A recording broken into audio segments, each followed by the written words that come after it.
A história começa com Kunogun, um garoto completamente cego que um dia pergunta para os pais o que significa poder enxergar. A pergunta pega os dois de surpresa e, enquanto ainda estão meio em choque, um deles comenta que todo mundo sempre diz que os olhos dele não veem, mas ele nem sabe o que ver quer dizer. A mãe do Kunogun olha para ele toda preocupada, mas o pai resolve explicar. Ver é conseguir perceber cores e formas. Só que isso não ajuda muito, porque o Kunogun não faz ideia do que são cores ou formas, então continua tão confuso quanto antes. O pai então lembra que os olhos dele carregam a cicatriz do herói, deixada pelo cavaleiro sagrado Storhuglia, e que isso é algo especial, do qual ele deveria se orgulhar. Kunogun aceita isso meio resignado, já que não tem muita escolha, mas ainda assim não consegue parar de se perguntar porque as criadas sempre sentem pena dele só porque ele não enxerga. Um dia, uma criada chamada Iko guia ele pela mansão para conhecer a nova professora de magia. Kunogun não entende por que precisa estudar magia, mas a Iko diz que seria um desperdício não aprender, já que ele nasceu com o emblema de água e usar magia é algo incrível. Kunogun responde que, mesmo podendo usar magia, ele ainda não consegue ir a lugar nenhum sem ajuda, então não vê muita vantagem nisso. Depois de andar um pouco pela casa, ele finalmente conhece Jenny Corsi, que diz que a partir daquele momento será a professora de magia dele. Poucos minutos depois do início da aula, Kunogun pega um cajado mágico e consegue lançar um feitiço com sucesso. Só que ele não faz ideia de que tipo de magia usou. E então a Jenny explica que é um feitiço de água chamado Auri, que permite criar água usando magia. Ela comenta que o que ele criou tem mais ou menos o tamanho de um globo ocular e isso chama totalmente a atenção dele. Na mesma hora, a Jenny entra em pânico por achar que falou isso na frente de um garoto cego e, para não parecer insensível, tenta explicar que só usou uma comparação para ajudar. Enquanto isso, Kunogun tá ocupado tentando imaginar o tamanho dos próprios olhos e do que acabou de criar, até chegar à conclusão de que talvez ele consiga criar olhos com magia. Nesse momento, ele fica completamente decidido. Vai criar seus próprios olhos usando magia. Na hora do almoço, ele começa a sentir a comida com as mãos, desmontando o sanduíche só para descobrir o que tem dentro. Kunogun nunca tinha pensado nisso antes, mas agora tá super curioso sobre o que ele come. Tudo parece interessante, e ele se pergunta o que é aquela coisa fresca, meio parecida com grama na boca dele. A Iko diz que aquilo é alface, e que o que tem no pão é mostarda. Ele pega outra coisa do prato achando que é uma maçã, mas a Iko explica que na verdade é uma ameixa. Ela percebe como ele tá curioso e comenta que é gratificante cozinhar, já que é a primeira vez que ele demonstra interesse por comidas diferentes. Mais tarde, uma mulher chamada Flora vai se encontrar com Kunogun para ler um livro para ele, como sempre fazem. Para surpresa dela, Kunogun pede para ouvir a história do Cavaleiro Sagrado, Storhuglia. Ela fica um pouco surpresa com o pedido, mas aceita meio relutante depois que a Iko a tranquiliza. A Flora pede para ele avisar se a história ficar pesada demais, mostrando claramente que tá preocupada com ele. Kunogun responde que não precisa se preocupar, porque agora ele tá com sede de todo tipo de conhecimento. Na história, é explicado que, há muito tempo, houve uma guerra entre os heróis do mundo e o Rei Demônio. O herói daquela nação, Storhuglia, derrotou o Rei Demônio no final, mas perdeu um braço e uma perna na batalha. Desde então, de vez em quando nascem descendentes do Stor com algo faltando, como um braço, uma perna ou a visão. As pessoas chamam essas crianças de reencarnações do herói, a chamada cicatriz do herói. Mesmo assim, Kunogun se vê como ele mesmo e reconhece que o poder mágico que tem é só dele. Durante o treino, ele consegue usar o feitiço Auri e multiplicar as gotas de água por 4. Kunogun fica ainda mais decidido. Com seu poder, ele pode usar magia, e com a magia ele vai criar globos oculares. Ele decide que vai fazer isso custe o que custar, mas logo depois de lançar o feitiço, percebe o quão difícil é, quando seu corpo simplesmente desaba. Depois de se recuperar, ele entende que vai precisar de muito mais conhecimento e resistência física, já que os dois são necessários para usar magia poderosa. A Iko lembra que ele ainda só tem 7 anos e não come muito, mas que vai crescer com o tempo. Kunogun responde que esperar não é uma opção e que desmaiar só usando magia básica é inaceitável. A Iko explica que aumentar a quantidade de comida de uma vez faria mal, então eles têm que fazer isso aos poucos. Kunogun concorda e diz que também quer fortalecer os músculos, mas admite que não é bom em correr nem em andar. Então a Iko sugere que ele treine com a espada. Quando Kunogun reclama da ideia, ela diz que vai arrumar um professor decente para ele. Alguns dias depois, o Kunogun finalmente começa a treinar com a espada, e o Auro, o novo tutor dele, manda ele prestar atenção nos músculos do braço e do ombro. Ele também explica que o golpe tem que vir na ordem certa, ombros, cotovelos e depois os pulsos, e o Kunogun segue tudo direitinho. A Iko observa o treino com atenção até perceber que a Jenny chegou. Quando o Auro vai embora, a Jenny se aproxima do Kunogun e comenta que dá pra ver que ele tá aprendendo esgrima. O Kunogun explica que é porque ele precisa de conhecimento e resistência para usar magia. A Jenny fica meio surpresa com quanto ele mudou em poucos dias. A Iko rapidamente troca a espada do Kunogun por um cajado e a Jenny decide revisar o feitiço Auri da última aula. Ela não espera muita coisa, mas quando Kunogun lança várias esferas de água ao mesmo tempo, ela fica completamente sem palavras. A Jenny não consegue entender como ele aprendeu tanta coisa sozinho se ela ensinou tão pouco. Sinceramente, isso faz ela achar o Kunogun assustador de tão talentoso. Em outra cena, vemos a princesa Mirika Ruglia na mansão dela, e a criada avisa que a carruagem já tá pronta.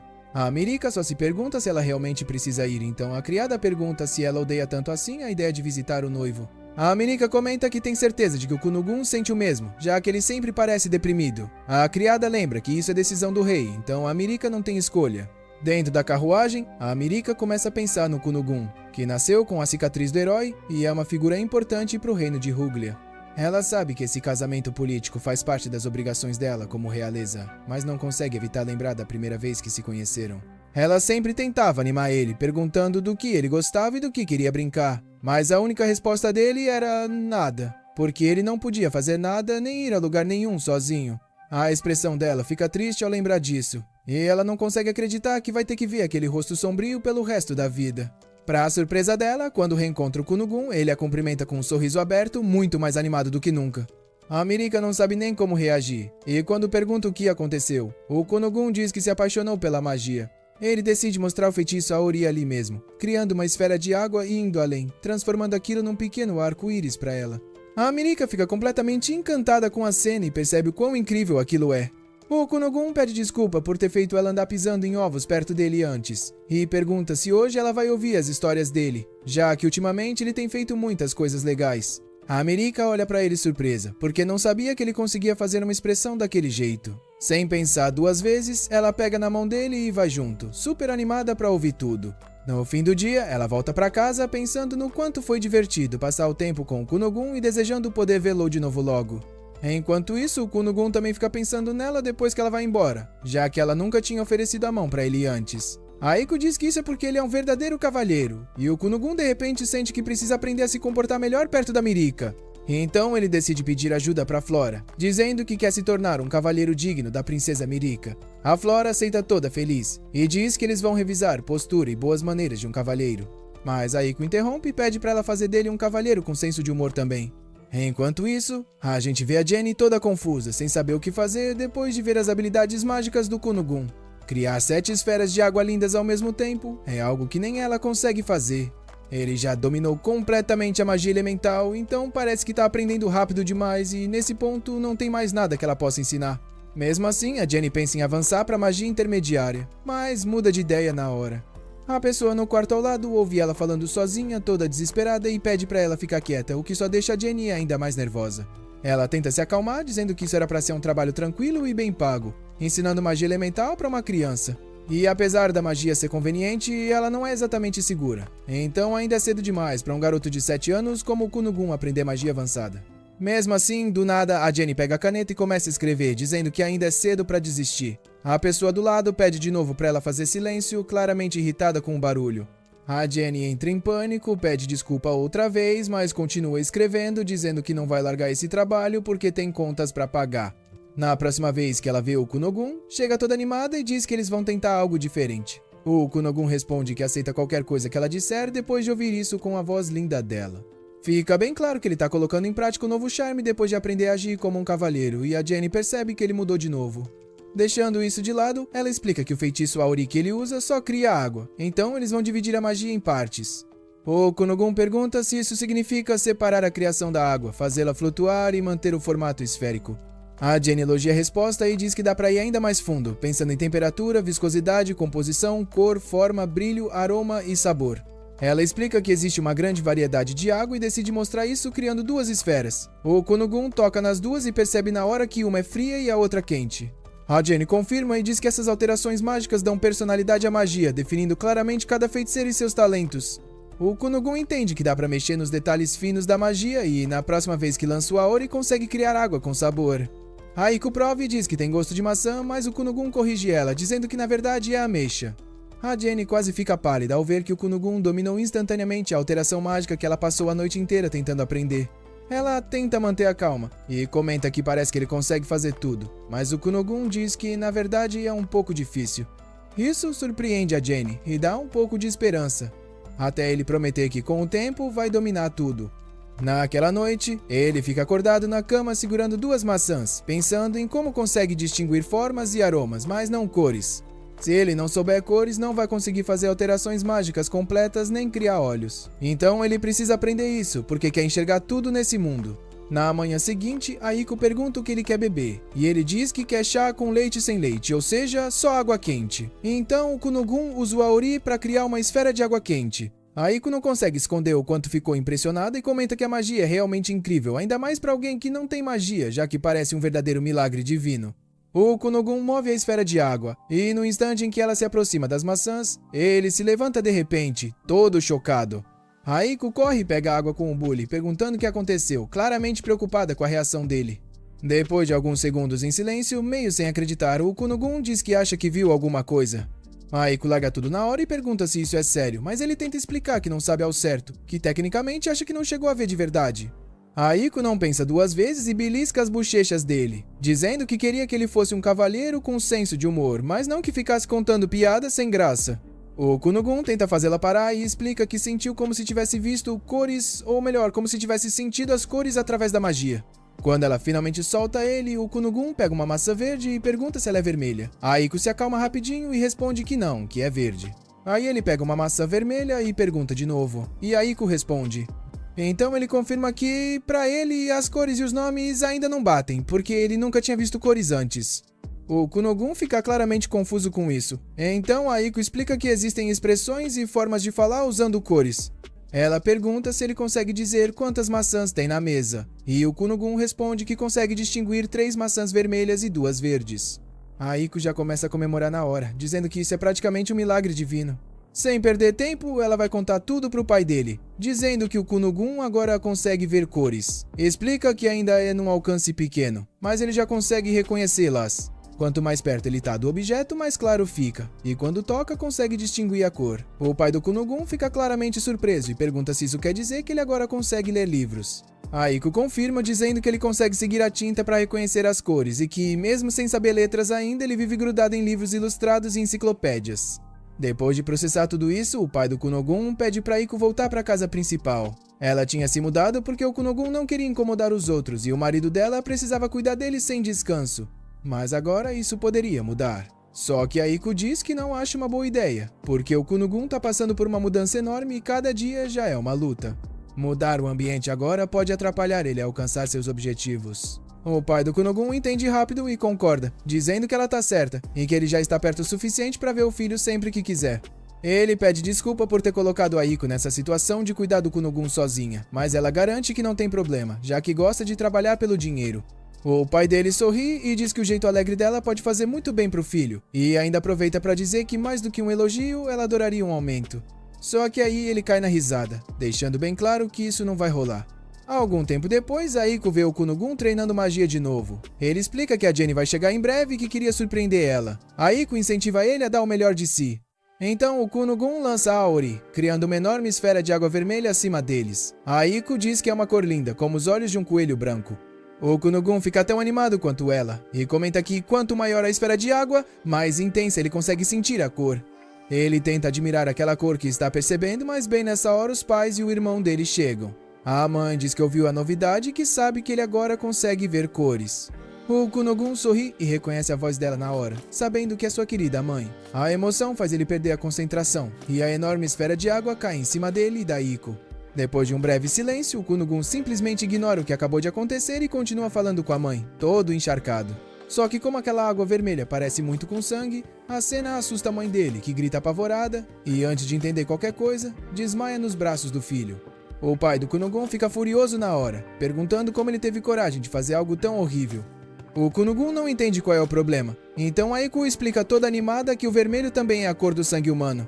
A mãe dele consegue se levantar de novo, mas o pai ainda tá possesso. Então castiga o Kunogun, dizendo que ele vai ficar 2 meses sem mesada, e que o salário da Aiko vai ser reduzido por 3 meses. O Kunogun pede desculpa e aceita o castigo, mas a Aiko desmaia na hora ao ouvir isso. Enquanto isso, de longe, a Jenny observa tudo e confirma mais uma vez o quão assustador o Kunogun é. E isso faz ela se perguntar até onde ele vai chegar conforme for subindo na hierarquia. Por um instante, ela pensa que talvez ele consiga alcançar o maior título de honra desse mundo, o de feiticeiro cerúleo. Algum tempo depois, o pai do Kunogun decide conversar com o filho mais velho, Ilho, e diz que está pensando em mandar o Kunogun para a escola de crianças nobres. Ele sabe que, desde que nasceu, o Kunogun quase não saiu da mansão e que vai ter medo de estranhos no mundo lá fora, mas é justamente por isso que ele quer tentar. Ilho fica meio hesitante por um momento, porque a única coisa que vem à cabeça dele é aquela vez em que tentou brincar com o irmão mais novo, mas o Kunogun tropeçou na escada e soltou a mão dele. Mesmo sentindo culpa ao lembrar disso, Ilho olha para o pai com determinação e diz que vai aceitar e proteger o Kunogun a qualquer custo. E em outra cena, a gente vê o Kunogun lendo um livro tranquilamente, acompanhando as palavras com o dedo. Aiko pergunta o que ele está lendo, e ele responde que é sobre hidromancia. Kunogun explica que dá para encher um recipiente tratado com poderes sobrenaturais com água para prever o futuro, ou procurar objetos perdidos. Aiko se empolga na hora e pergunta se ele pode procurar a juventude e o brilho que ela perdeu. Kunogun tranquiliza ela, dizendo que ela ainda é jovem e está no auge da vida. Então Aiko pergunta se ele pode usar a hidromancia para encontrar o futuro marido dela. Kunogun só responde que ela é uma mulher incrível, então os homens nunca vão parar de rodear ela. Ele ainda comenta que, se não fosse o segundo filho do Marquês, ele se casaria com ela. Enquanto eles ficam brincando e zoando sem parar, a Flora só observa com um sorriso meio desconfortável, se perguntando como eles conseguem ser tão animados. Quando as lições começam, o Kunogun responde tudo certo, mas a Flora continua preocupada. Ela foi quem deu aulas para ele e ensinou as maneiras de um nobre cavalheiro. Só que a ideia da Aiko de transformar ele num cavaleiro bem-humorado faz a Flora duvidar se ela tá fazendo a coisa certa. Um homem alegre pode ser atraente e isso combina mais com o Kunogun. Mesmo achando esse pensamento meio superficial, ela continua cheia de dúvidas. O Kunogun percebe que ela está perdida nos próprios pensamentos e pergunta por que ela parece tão preocupada. Antes mesmo dela responder, ele decide brindar com a xícara de chá só para admirar o momento. Isso confirma a suspeita da Flora de que ela é meio superficial, mas ainda assim ela admite que, comparado à primeira vez que o conheceu, ele ficou bem mais adorável. Kunogun cheira o chá e diz que é uma colheita de 12 anos do novo reino, digna de uma mulher tão bonita quanto ela. Aiko corrige ele, dizendo que na verdade é nacional de Ruglia, mas isso só faz ele rir. A Flora continua observando a interação deles com um sorriso meio sem jeito, sem saber muito bem como reagir. À noite, Aiko decide levar o Kunogun de volta para casa, dizendo que o Lord Gurion está esperando por eles. Um vento forte e gelado faz os dois tremerem no caminho, então o Kunogun pergunta se pode fazer alguma coisa. Aí ele conjura Auri, criando 2 esferas de água quente para manter eles aquecidos. Aiko abraça uma das esferas, curtindo como ela é quentinha e macia, dizendo que é muito gostoso de tocar. Kunogun explica que encapsulou a água com uma membrana macia e elástica, mas que ainda é só um protótipo. Ela comenta que adoraria ter uma cama feita daquilo para dormir, e ele admite que também já pensou nisso. Enquanto praticamente inventa a cama d'água, o Kunogun começa a se perguntar o que o pai dele quer conversar com ele, com medo de ter feito alguma coisa errada. Aiko diz que não acha que ele tenha feito nada digno de bronca, já que aprendeu a lição depois do incidente do Mar de Sangue. Quando finalmente chegam à mansão, eles são recebidos pelo mordomo Valent e pelo irmão mais velho do Kunogun. Ilho caminha com ele pela casa e pergunta se ele quer que segure a mão dele para guiar. Kunogun tranquiliza o irmão e explica que tá tudo bem, que agora consegue se virar sozinho, já que percebe muito bem o que tá ao redor graças à magia. Ilho aceita rápido, mas ao olhar para o Kunogun não consegue evitar lembrar da expressão triste que ele tinha quando não conseguia se mover sozinho. O Kunogun sente o olhar e pergunta se tem algo errado, mas Ilho só sorri e diz que tá feliz por ver o irmãozinho bem. Depois de andarem um pouco, eles finalmente encontram os pais, que têm algo importante para dizer. O Lord Gurion fala pro Kunogun que a Flora informou que ele já terminou tudo que é ensinado na escola de crianças nobres, mas também diz que ele não tem interesse em frequentar a escola de verdade. Kunogun confirma, dizendo que não quer causar problemas para os outros e que tem algo mais importante para priorizar do que a escola. O pai dele diz que sempre acreditou que ele devia seguir o que o coração manda, mas que crianças nobres são obrigadas a ir para a escola. Nos documentos, ele está matriculado na escola de nobres, mas como a situação dele é especial, eles conseguiram permissão do rei para que a escolaridade seja opcional. Kunogun fica em silêncio por um instante e depois comenta que isso cheira a nepotismo. O pai responde que não gosta desse jeito de falar e que esse não é o ponto, pedindo para ele pensar melhor. O Kunogun pergunta se ele tá falando do jeito que ele usa a mesada, já que o pai sempre reclama disso. Diz que pode até parecer desperdício de dinheiro, mas ele acredita que usa de forma responsável. O pai tenta dizer que não é sobre a mesada, mas o Kunogun continua agradecendo por ele sempre trabalhar tanto para sustentar a família. O pai pede para ele parar com isso, dizendo que faz ele parecer alguém da classe trabalhadora, e o Kunogun pergunta se ele ainda tá bravo por ele ter transformado o jardim num mar de sangue. O Gurion perde totalmente a calma e levanta a voz, dizendo que aquilo foi inaceitável e que, se acontecer de novo, ele vai ficar 6 meses sem mesada. A esposa tenta acalmá-lo e lembra que eles não estão ali pra falar disso hoje. Depois de finalmente se controlar, Gurion explica que só quer que ele pense na princesa Mirika. Afinal, quem não cumpre suas obrigações como nobre acaba em desvantagem na alta sociedade. Ou seja, por causa dele, a Mirika poderia ser vista de forma negativa no futuro. O Kunogun entende a situação na hora e isso já é o suficiente para ele aceitar. Ele diz pro pai que vai pra escola, mesmo achando um saco. Gurion então explica que não tá pedindo para ele estudar por anos, já que ele só precisa fazer as provas de avanço. Passando nelas, ele recebe o certificado oficial de graduação e, como são 5 provas, só vai precisar ir à escola 5 vezes. O Kunogun fica aliviado ao saber que é tão simples assim. O Ilho comenta que ele e a Mirika vão se formar depois da próxima prova, então o Kunogun vai fazer junto com eles. Sem perder tempo, a mãe do Kunogun diz que precisa prepará-lo para a escola, já que ele vai precisar de roupas, sapatos e um bom casaco. Ela precisa tirar as medidas dele e então pede ajuda para Iko.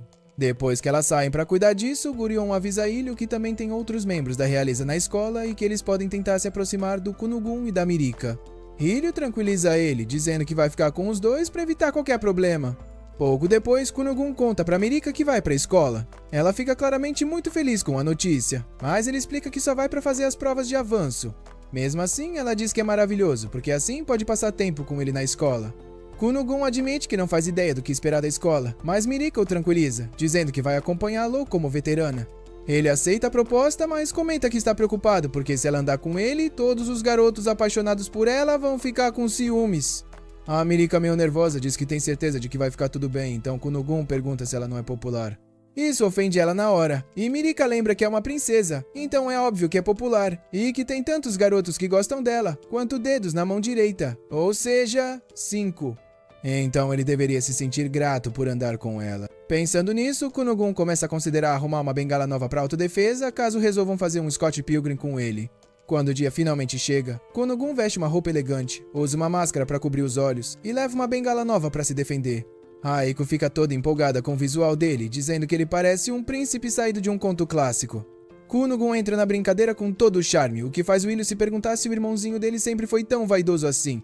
Ao entrarem na carruagem, Kunogun se despede da família e usa Auri para envolver as rodas com água de forma uniforme. Quando a carruagem começa a andar, Ilho se surpreende ao perceber que ela não balança nada. Kunogun explica que uma carruagem sacolejando faz mal para as costas, então ele usa Auri para evitar isso.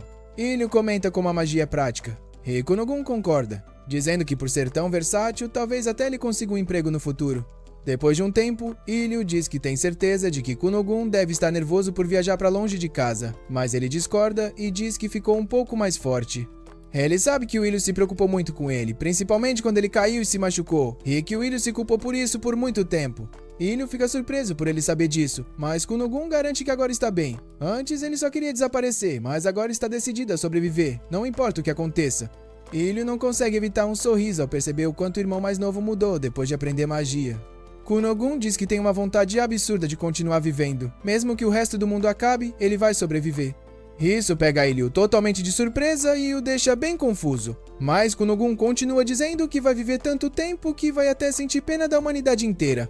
Ouvindo isso, Ilho apenas concorda com a cabeça e sorri de forma meio desconfortável, se perguntando se esse cara é mesmo o irmão dele. Deixando isso de lado, Ilho se surpreende quando Kunogun percebe que eles já estão quase chegando na escola, o que significa que ele consegue sentir a presença de muita gente. Quando finalmente chegam, Mirika sai correndo animada para recebê-los, e Kunogun não perde a chance de usar todo o seu charme. Ilho só observa a interação dos dois em silêncio, se perguntando o que exatamente está rolando entre eles. A Mirika decide que já está na hora de ir, mas fica preocupada quando Kunogun não vai junto. Ele fica parado no lugar, totalmente concentrado nas várias vozes que está ouvindo naquele momento. A presença de tanta gente de vozes sem fim é sufocante, e ele sabe que o eu do passado teria se encolhido de medo com isso. Mas ao invés disso, ele só sorri, estende a mão para Mirika e pergunta se pode virar uma garota por enquanto. A Mirika entra na brincadeira sem questionar nada, pega a mão dele e diz que então ela vai virar um garoto. O Ilho decide não perguntar nada, mas fica completamente confuso com aquilo. Eram tempos diferentes. Enquanto isso, a Kazu, uma professora da escola, parece estar esperando a chegada do Kunogun e está claramente preocupada. Afinal, ele é o segundo filho do Marquês e tem a marca do herói, além de existirem rumores de que ele é uma criança tímida. Ela não consegue evitar ficar ansiosa se perguntando se uma professora novata como ela vai dar conta de orientar alguém assim. Seus pensamentos são interrompidos quando ela ouve algumas garotas comentando sobre um garoto bonito como um príncipe. É aí que ela vê o Kunogun pela primeira vez acompanhado da Mirika e do irmão mais velho. Quando eles passam por ela, a Akaze reage rápido e chama pelo nome dele, impedindo que vá embora. Ela diz que é professora daquela escola e que vai ser a guia dele naquele dia. O Kunogun decide se apresentar direito, mas acaba deixando ela confusa ao dizer que, no momento, ele é uma garota. A Akaze fica totalmente perdida, então ele explica que biologicamente é um menino, com personalidade de menino, mas que hoje é um dia bonito. Isso não ajuda em nada a esclarecer a situação. Antes que ela consiga perguntar qualquer outra coisa, o sinal toca e a Mirika e o Willy precisam ir embora. A Akaze se despede com um sorriso, mas quando fica sozinha com o Kunogun tem a sensação de que isso vai dar muito trabalho. A Mirika se despede dele, e um grupo de alunos observa tudo de dentro de uma sala de aula, comentando que ele tem a marca do herói. Um deles diz que ouviu falar que ele recebeu bênçãos do rei por ser o primeiro portador da marca do herói nascido em 100 anos. O príncipe Lily faz uma careta assim que escuta isso. Os acompanhantes dele se apressam em dizer que o Kunogun não parece grande coisa e que a marca do herói talvez seja só uma superstição sem fundamento. Mas mesmo tentando agradar, eles só pioram a situação. Quando Lily vê a Mirika sorrindo pro Kunogun, ele fica ainda mais irritado. Pouco depois, a Akaze leva o Kunogun até uma sala de aula e pergunta se ele ouviu o resumo dos exames de progressão. O Kunogun confirma dizendo que se passar em 5 provas pode receber o certificado de formatura.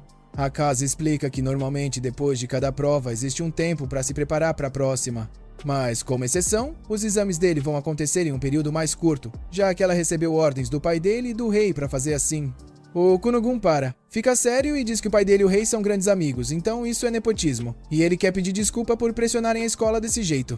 A Akaze claramente não esperava ouvir isso, então só responde que vai fingir que não escutou nada. Mesmo assim, o Kunogun continua falando, dizendo que essas coisas acontecem o tempo todo na alta sociedade. A Akaze não responde, coloca as folhas da prova na mesa dele e diz que ele pode avisar se tiver alguma dúvida. O Kunogun ainda comenta que o pai dele e o rei são unha e carne. A Akaze tenta ignorar, claramente nervosa, e pede para ele não envolver ela em confusão política. Ele insiste dizendo que essa relação vem da geração anterior, mas a Akaze corta ele na hora e manda começar a prova. Quando o sinal toca, a Akaze vai para a sala dos professores corrigir as respostas. Ela nunca imaginou que o Kunogun ficaria conversando a prova inteira e tinha certeza de que ele ia reprovar. Para a surpresa total dela, ele acertou tudo em todas as matérias, o que não faz o menor sentido para ela. Enquanto isso, Kunogun começa a sentir fome e decide ir até a cantina com a Mirika. Só que de repente ele encontra o príncipe Lily e seus acompanhantes, e a Mirika quase que encolhe na hora. Todo mundo por perto fica em silêncio, e o clima fica pesado rapidinho, o que faz o Kunogun se perguntar o que está acontecendo. A Lily tira sarro do Kunogun e pergunta se um moleque como ele realmente recebeu bênçãos do pai. A Mirika tenta defender o Kunogun do irmão mais velho, mas a Lily manda ela não se meter. O Kunogun aperta a bengala com força e diz que não importa quem ele seja, se mexer com a Mirika ou entrar no caminho dele, ele não vai deixar passar. A ameaça é interrompida de repente pelo Ilho, que se coloca entre eles e, todo nervoso, pergunta se a Lily quer alguma coisa com o irmão mais novo. Dá pra ver que a Layne não gosta nada da interferência e reclama do quanto isso é desrespeitoso, já que ela não deu permissão pra ele falar. O Ilho fica hesitante, nervoso, sem acreditar que logo no primeiro dia o irmão e a Mirika já foram abordados pela realeza. O Kunogun não entende muito bem o que está acontecendo e claramente não sabe o que fazer, mas decide agir primeiro. Em silêncio, ele conjura a Auri. Com a magia, junta toda a água que consegue na cafeteria sem ninguém perceber e usa isso para encharcar a calça da Lily. O Ilho tenta amenizar a situação, lembrando que na escola o status não deveria importar, então era melhor deixar isso pra lá. A Lily discorda na hora, mas o Kunogun interrompe, dizendo que o príncipe Mirim fez xixi na calça. A Lily olha para baixo, vê a calça toda molhada e, na hora, todo mundo começa a cochichar. Ela fica morrendo de vergonha e tenta negar, sem entender o que aconteceu. Já o Ilho percebe na hora o que rolou e sabe que o Kunogun tá envolvido. Se sentindo exposta e humilhada, a Lily decide sair correndo, e os acompanhantes vão atrás. O Kunogun só sorri, com cara de vitória, dizendo que agora ninguém vai encher o saco. Ele muda de assunto numa boa e começa a falar do que vai comer no almoço, dizendo que tá com vontade de um hambúrguer. O Ilho pra ele na hora e pergunta direto se foi ele que fez aquilo com o príncipe. O Kunogun ignora completamente a pergunta. Sorri e pergunta pra Mirika o que ela vai comer. A Mirika percebe que é melhor não questionar nada e só se senta pra almoçar com eles. Quando finalmente estão comendo, o Kunogun pergunta quem é a Lily, e a Mirika explica que ela é o irmão dela, o sexto príncipe, Lily Ruglia. O Kunogun fica chocado ao saber que eles são irmãos, porque achava impossível existir um irmão mais velho que não gostasse dos mais novos. A Mirika diz que queria que fosse assim, mas claramente não é. O Ilho confirma. Depois disso, o Kunogun diz pro Ilho que tá feliz por ele ser o irmão mais velho dele, e mais uma vez o Ilho percebe como o irmãozinho realmente mudou. Mesmo assim, eles foram bem imprudentes com alguém praticamente intocável, então ele não faz ideia de como vai explicar isso pro pai. O Kunogun continua comendo de boa, sem se preocupar com nada, e a Mirika ri, dizendo que pensar demais não vai mudar o que já aconteceu. Mesmo assim, isso não acalma o Ilho, que só torce para conseguirem se formar sem mais nenhum problema desse tipo. Na sala de jantar, o Kunon pergunta pra Mirika por que o príncipe Lailo ficou no caminho deles sem esconder nem um pouco a agressividade. Ela responde que ele veio pra pressionar eles. Diz que o irmão dela é o sexto príncipe e ela é a nona princesa, então a posição deles na hierarquia real não é lá essas coisas. Só que o noivo dela é um mago que carrega a marca do herói, então o status dela subiu rápido demais. Agora que o Kunon se mostrou pro mundo, eles vão ficar acima da alta sociedade. Mas, deixando isso tudo de lado, a Mirika diz que tá feliz por ser noiva dele, e o Kunon concorda, dizendo que quando encontrar o rei, vai até se ajoelhar de gratidão. Depois disso, ele diz que quer ir pedir desculpa pro Laio, mas nem o Iksu nem a Mirika deixam. Aí, a história muda pra professora. Hoje é a prova final do Kunon, então ele precisa aprender a mudar a textura da água. Ele transforma a água em gelo, mas a sensação é tipo a de uma maçã. A gênia sugere que ele toque em várias coisas diferentes para conseguir reproduzir texturas. Mais tarde, a gente vê o Kunon tocando num cavalo. O Ikkyu acha isso estranho, mas logo a Mirika chega. O Kunon comenta que tá triste porque esse é o último dia em que vai poder ouvir a voz dela na escola, e que sente como se o mundo dele tivesse sendo tomado pela tristeza. A Mirika diz pra ele parar de exagero e lembra que eles só vão embora ao pôr do sol, o que acaba com a tristeza dele na hora. Depois disso, os três vão fazer a prova final. O Kunon fica animado, se sentindo num colégio de verdade, mas ao mesmo tempo triste por não poder mais ficar com a professora. Ela diz que vai estar observando e deseja boa sorte. Dá pra ver que agora existe bem mais confiança entre eles. O protagonista comenta que isso tudo é por causa das provas. Ele conta que a professora virou docente pra seguir o homem que ela amava até uma escola nobre. Só que o cara falhou no exame e ela acabou ficando sozinha. Os outros dois não entendem como uma professora pode contar a própria história de vida para um aluno. Nesse momento, o outro estudante fala com a Mirika e pede para ela apresentar o Kunon. Todo cavalheiro, o Kunon se apresenta como noivo da princesa Mirika Ruglia e irmão mais novo do Ikkyu. Com isso, ele se sente aliviado ao saber que o irmão e a noiva têm amigos, já que ninguém estava falando com eles. A Mirika explica que se eles viram ela sozinha, era porque ela queria passar mais tempo com ele, então pediu um pouco de paz para os amigos. Como o Kunon não sabia disso, ele agradece a consideração da princesa, mas diz que estava realmente preocupado. Afinal, ele não podia simplesmente perguntar se eles não tinham amigos ou se estavam sozinhos na escola. Então fica feliz em saber que o irmão não tá sozinho e que a princesa tem amigas. Caso contrário, ele teria que consolar os dois, comparando a solidão deles com a própria, dizendo que tá tudo bem não ter amigos. Todo esse drama deixa todo mundo sem reação, mas a Mirika entende que ele não liga pra não ter amigos. O Kunon confirma e ainda diz que humanos se viram bem sozinhos, o que deixa a sala inteira intrigada. Enquanto isso, o Lailo é avisado de que tá na hora da prova. Ele manda esperarem, mas os subordinados dele duvidam que, mesmo sendo príncipe, a professora vai esperar, afinal é a prova final. E aí o sino toca.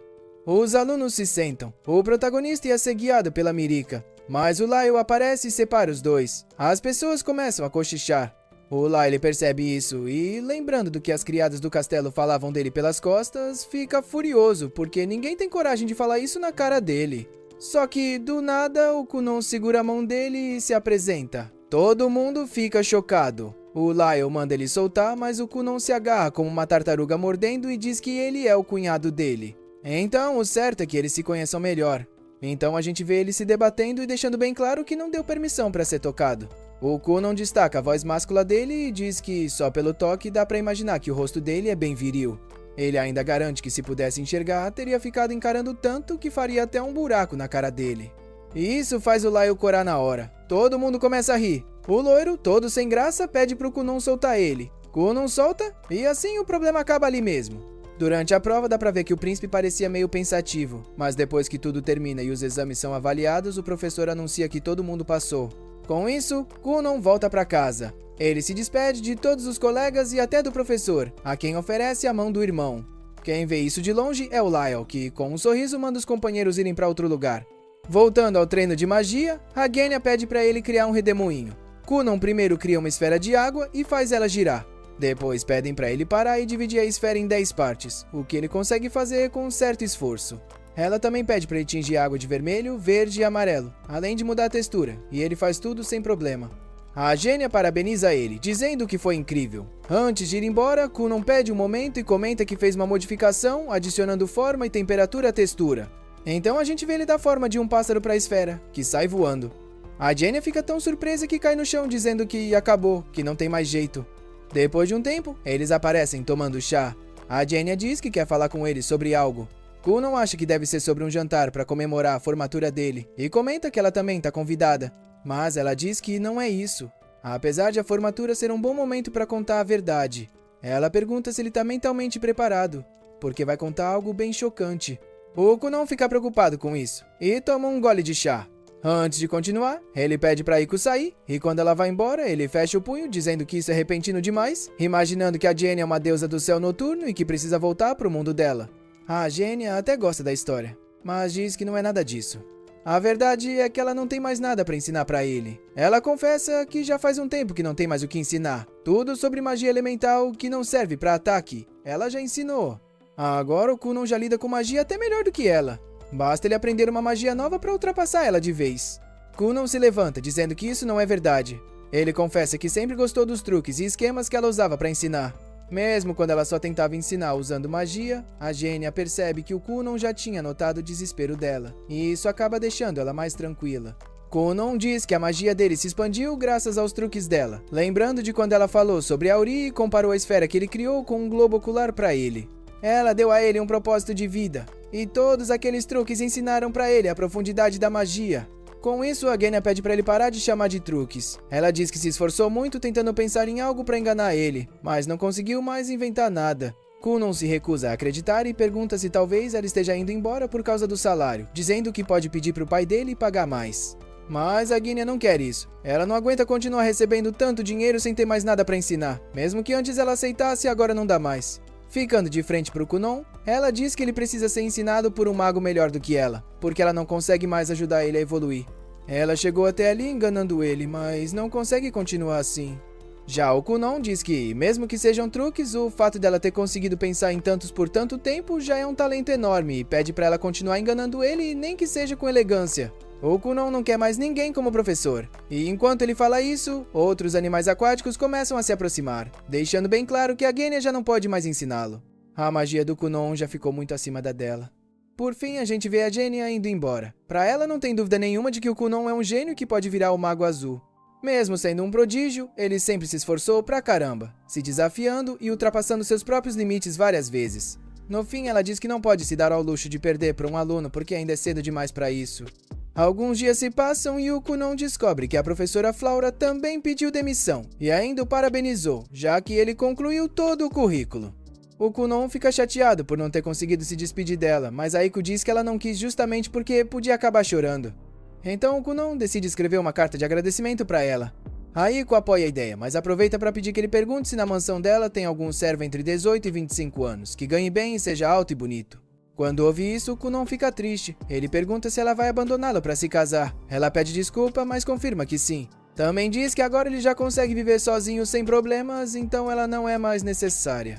Isso deixa o Kunon ainda mais abatido e ele diz que não vai conseguir. Ele conta pra ela uma história sobre um coelho que morreu por se sentir sozinho. Chateado, ele diz que não vai pedir nada pra Flaura. Já à noite, a família inteira aparece jantando junta.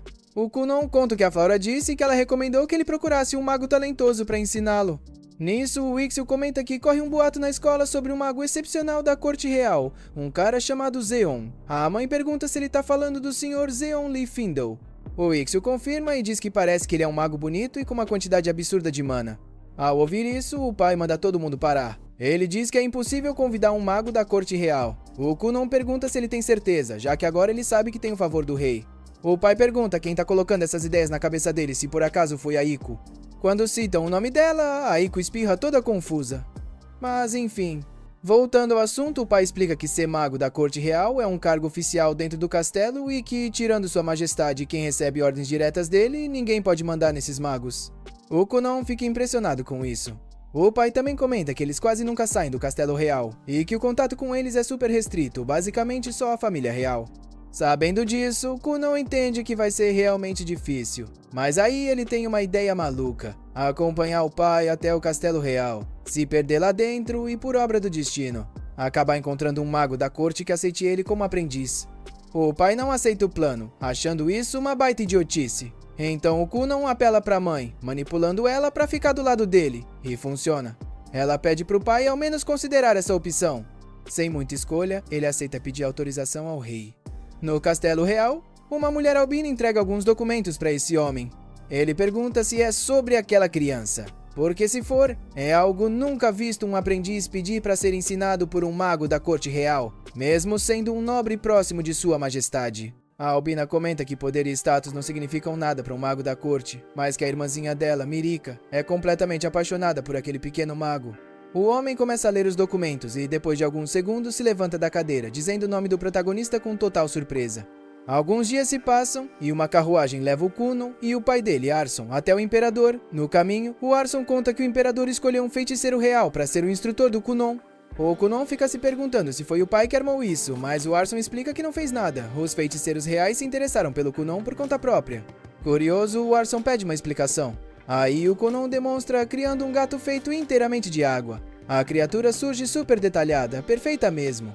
O Arson fica todo animado, toca no gato e pergunta se ele é 100% água. O Kunon confirma que sim. Vendo o pai fazendo carinho no gato de água, o Kunon começa a desconfiar que o Arson tem uma queda por felinos. Ele sugere arrumar um gato de verdade, mas o Arson reclama que um gato fofo ia atrapalhar o trabalho dele. O Kunon insiste. Então o Arson argumenta que um gato só traria problemas para o filho cego. O Kunon lembra que agora ele enxerga perfeitamente graças à magia de água.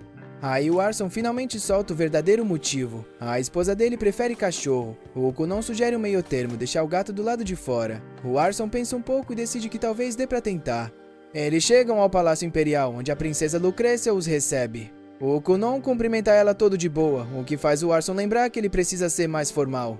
O Kunon percebe que ela provavelmente vai virar a cunhada dele no futuro, então se apresenta de novo, dessa vez com mais respeito.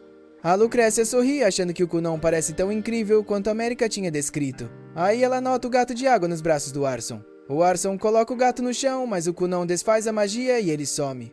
A Lucrécia fica surpresa ao descobrir que o gato era mágico. Já o Arson fica com cara de coração partido. Isso faz a Lucrécia repensar o quão absurdas são as habilidades do Kunon. Ela avisa que vai escoltar o Kunon até a Torre Negra. O Arson pergunta como o Kunon vai voltar para casa depois. O Kunon diz que dá conta sozinho, então o Arson promete mandar uma carruagem depois. O Kunon ainda comenta que pretende sair no encontro com a América mais tarde, o que deixa os dois surpresos. A Lucrécia guia o Kunon pelos corredores do palácio e avisa para ele prestar atenção, porque vai falar algo importante. O Kunon já acha que vem algum segredo mágico ultra proibido e fica todo empolgado. Só que a Lucrécia explica que não dá para falar de magia complicada enquanto anda, então começa a contar sobre a história política da família real. Ela lembra que o reino tem 7 príncipes e 10 princesas. Normalmente o primeiro príncipe vira imperador, mas nesse país todos os irmãos podem disputar o trono. O Kunon comenta que mesmo assim é difícil tirar o primeiro príncipe do lugar. A Lucrécia concorda e revela que ela mesma abriu mão de qualquer direito ao trono para seguir carreira como feiticeira profissional.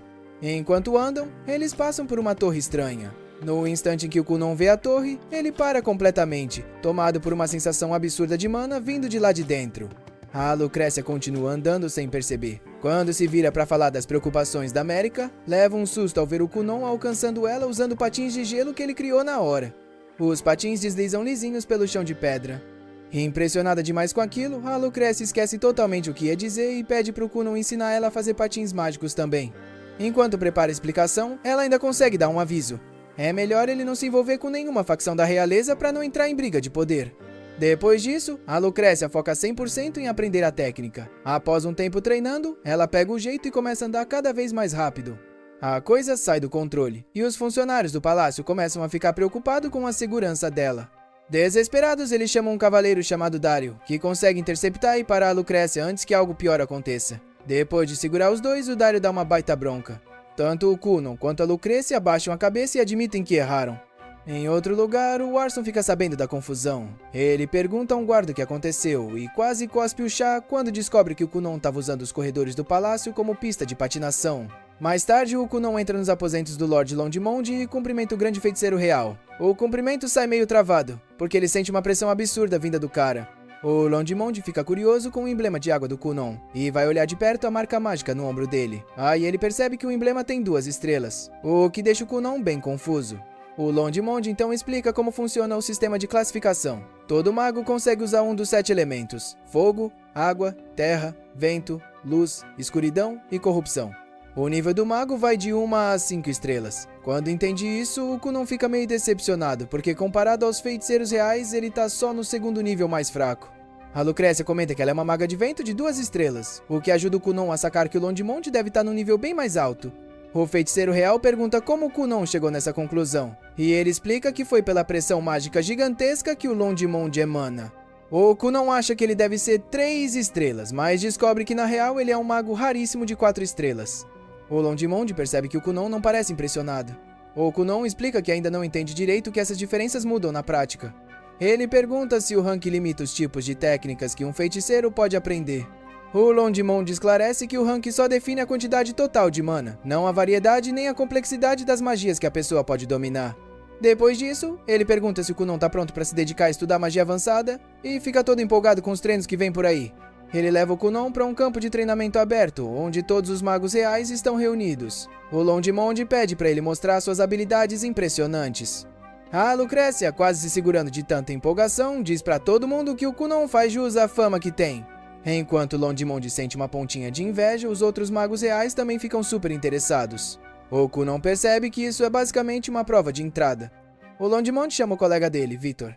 O mago real usa uma magia de água e cria dezenas de esferas perfeitamente redondas que flutuam formando um padrão bem elaborado. Enquanto o Kunon observa tudo maravilhado, o Londimonde lança o desafio. Quer ver se o Kunon consegue roubar o controle das esferas do Victor. Isso faz o Kunon lembrar de uma lição da Flora, que explicou que magos de água não só criam água, mas também conseguem manipular a água que já existe ou que foi criada por outro mago. Mesmo assim, ele fica nervoso de tentar controlar uma água que já está sendo manipulada. Ele se concentra e ativa sua magia de manipulação de água, tentando tomar o controle das esferas do Victor. O mago real experiente resiste na hora, virando uma verdadeira disputa de vontades. Mesmo assim, o Kunon não desiste. Depois de forçar tudo que consegue, o Kunon acaba capturando exatamente 2 esferas antes do Londimonde mandar parar. O Kunon fica chocado e frustrado por ter conseguido só 2 em meio a tantas. Isso faz ele perceber o quão absurdo é o poder de um feiticeiro real. Mas, para surpresa dele, o Londimonde fica bem impressionado. O Victor também admite que não achava que o Kunon conseguiria roubar nenhuma esfera sequer. Ele pede permissão para aceitar o Kunon como aluno pessoal, mas na mesma hora todos os outros magos reais começam a gritar, reclamando e disputando a vaga. A Lucrécia lembra o Victor que ele terminou um relacionamento recentemente, usando isso como prova de que ele tem péssimo julgamento. Ela diz que alguém tão perdido na vida pessoal não tem moral nenhuma para ensinar um aluno tão talentoso. Enquanto os magos reais discutem com tudo, o Londimonde elogia o Kunon. O Kunon pergunta se ele passou na prova, mas o Londimonde diz que quer ver mais diversão antes de decidir. Pouco depois, o feiticeiro real tá pulando todo animado num tipo de trampolim de água criado com as técnicas inovadoras do Kunon. Vendo o líder dele se divertindo, os outros magos reais morrendo de inveja também começam a pedir a vez. O Londimonde ignora os pedidos deles e pede pro Kunon explicar os detalhes técnicos. O Kunon explica que construiu o trampolim usando um tipo modificado de água elástica, que mantém a estrutura firme, mas continua flexível. Na hora, a Lucrécia já fica pensando se daria para criar um colchão confortável usando o mesmo princípio. Depois de um tempo, Londimonde manda parar, e o Kunon comenta que daria para criar uma versão mais forte, capaz de lançar alguém até o 2º andar. Todo mundo se surpreende, e os magos reais ficam animadíssimos para ver isso com os próprios olhos. Só que o Kunon recusa, dizendo que já precisa sair porque tem planos de visitar a América. A Lucrécia então pergunta rápido se pelo menos ele pode criar alguns animais de água.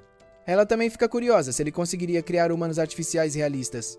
O Kunon concorda com a cabeça e, em segundos, cria uma réplica perfeita de uma criada em tamanho real, com traços tão detalhados que deixam todo mundo chocado. Como a criada é feita totalmente de água, os magos reais começam a se perguntar se ela conseguiria fazer movimentos fisicamente impossíveis. O Kunon admite que a primeira vez que fez um de seus bonecos de água voar não foi nada agradável. Mesmo assim, os magos insistem, cheios de curiosidade. Então ele faz o boneco da criada levitar e sai voando suavemente pelos corredores. Enquanto o boneco flutua de forma estranha, parecendo um fantasma parado no ar, os funcionários do palácio que não fazem ideia do que está acontecendo ficam morrendo de medo. Pouco tempo depois, os oficiais descobrem quem causou aquilo, e dão uma baita bronca nos responsáveis. Depois dessa segunda confusão, os magos reais começam imediatamente a jogar a culpa uns nos outros por terem pressionado o Kunon. Já o Kunon se sente realmente mal por ter causado problemas sérios 2 vezes. O Londimonde manda ele parar de se culpar e diz para ele mostrar técnicas ainda mais inovadoras da próxima vez. Aí vem a boa notícia. O Kunon foi oficialmente aceito na Academia Real de Magos. O Kunon comemora todo feliz, mas logo começa a se preocupar achando que entrar lá pode obrigar ele a se alinhar com alguma facção da realeza. A Lucrécia tranquiliza ele, explicando que os magos reais seguem uma neutralidade política rígida, então ele pode focar só em aprender magia avançada. Depois disso, o Longmond pergunta se o Kunon tem algum objetivo final que motive ele a estudar magia. O Kunon explica que quer desenvolver a habilidade de criar olhos artificiais totalmente funcionais usando magia da água. Todos os magos presentes percebem na hora o quão ambicioso e difícil esse objetivo é. Mais tarde, o clima de comemoração do Kunon cai por terra quando o pai dele dá uma bronca pesada por ele ter causado tanto caos no palácio. A Lucrécia tenta defender o Kunon, dizendo que a ideia do boneco voador foi dos magos reais, mas o Arson continua culpando o filho, já que foi ele quem executou as magias problemáticas. Ouvindo a raiva justa do pai, o Kunon admite que agiu de forma irresponsável e pede desculpa de coração. Depois disso, ele se despede do Arson, que volta para casa. Como o Kunon fica no palácio, a Lucrécia lembra de repente que ele tem um encontro marcado com a América em breve. O Kunon se assusta, percebendo que perdeu totalmente a noção do tempo. Como ele já tá atrasado, a Lucrécia se oferece para levar ele rapidinho usando magia do vento. Os dois sobem numa bolha gigante de água que o Kunon cria. A Lucrécia levanta eles bem alto e sai voando numa velocidade absurda. Eles chegam em pouquíssimo tempo. O problema é que a Lucrécia erra completamente a aterrissagem e manda os dois despencarem em um mergulho quase vertical. Por sorte, a bolha de água do Kunon amortece a maior parte do impacto e evita que os dois se esborrachem no chão. Pouco depois da aterrissagem desastrosa, Mudario encontra os dois estirados no chão, e logo percebe que eles aprontaram mais uma loucura. Enquanto isso, na residência dela, América tá super nervosa pensando em qual roupa seria melhor pro encontro com o Kunon. Vendo a patroa toda agitada, a criada pessoal dela não consegue deixar de se perguntar que tipo de garoto incrível esse Kunon deve ser para fazer o coração da sua senhora bater tão acelerado assim. Enquanto isso, Mérica anda de um lado para o outro em seus aposentos privados, completamente tomada pela ansiedade por causa do encontro que teria com Kunon.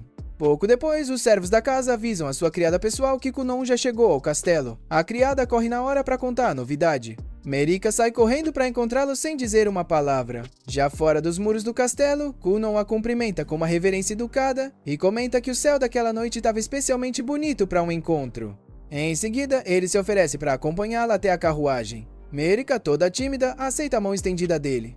Depois de algum tempo de viagem, eles chegam a um restaurante elegante e jantam juntos. Quando a comida é servida, Kunon propõe um brinde à sua noiva.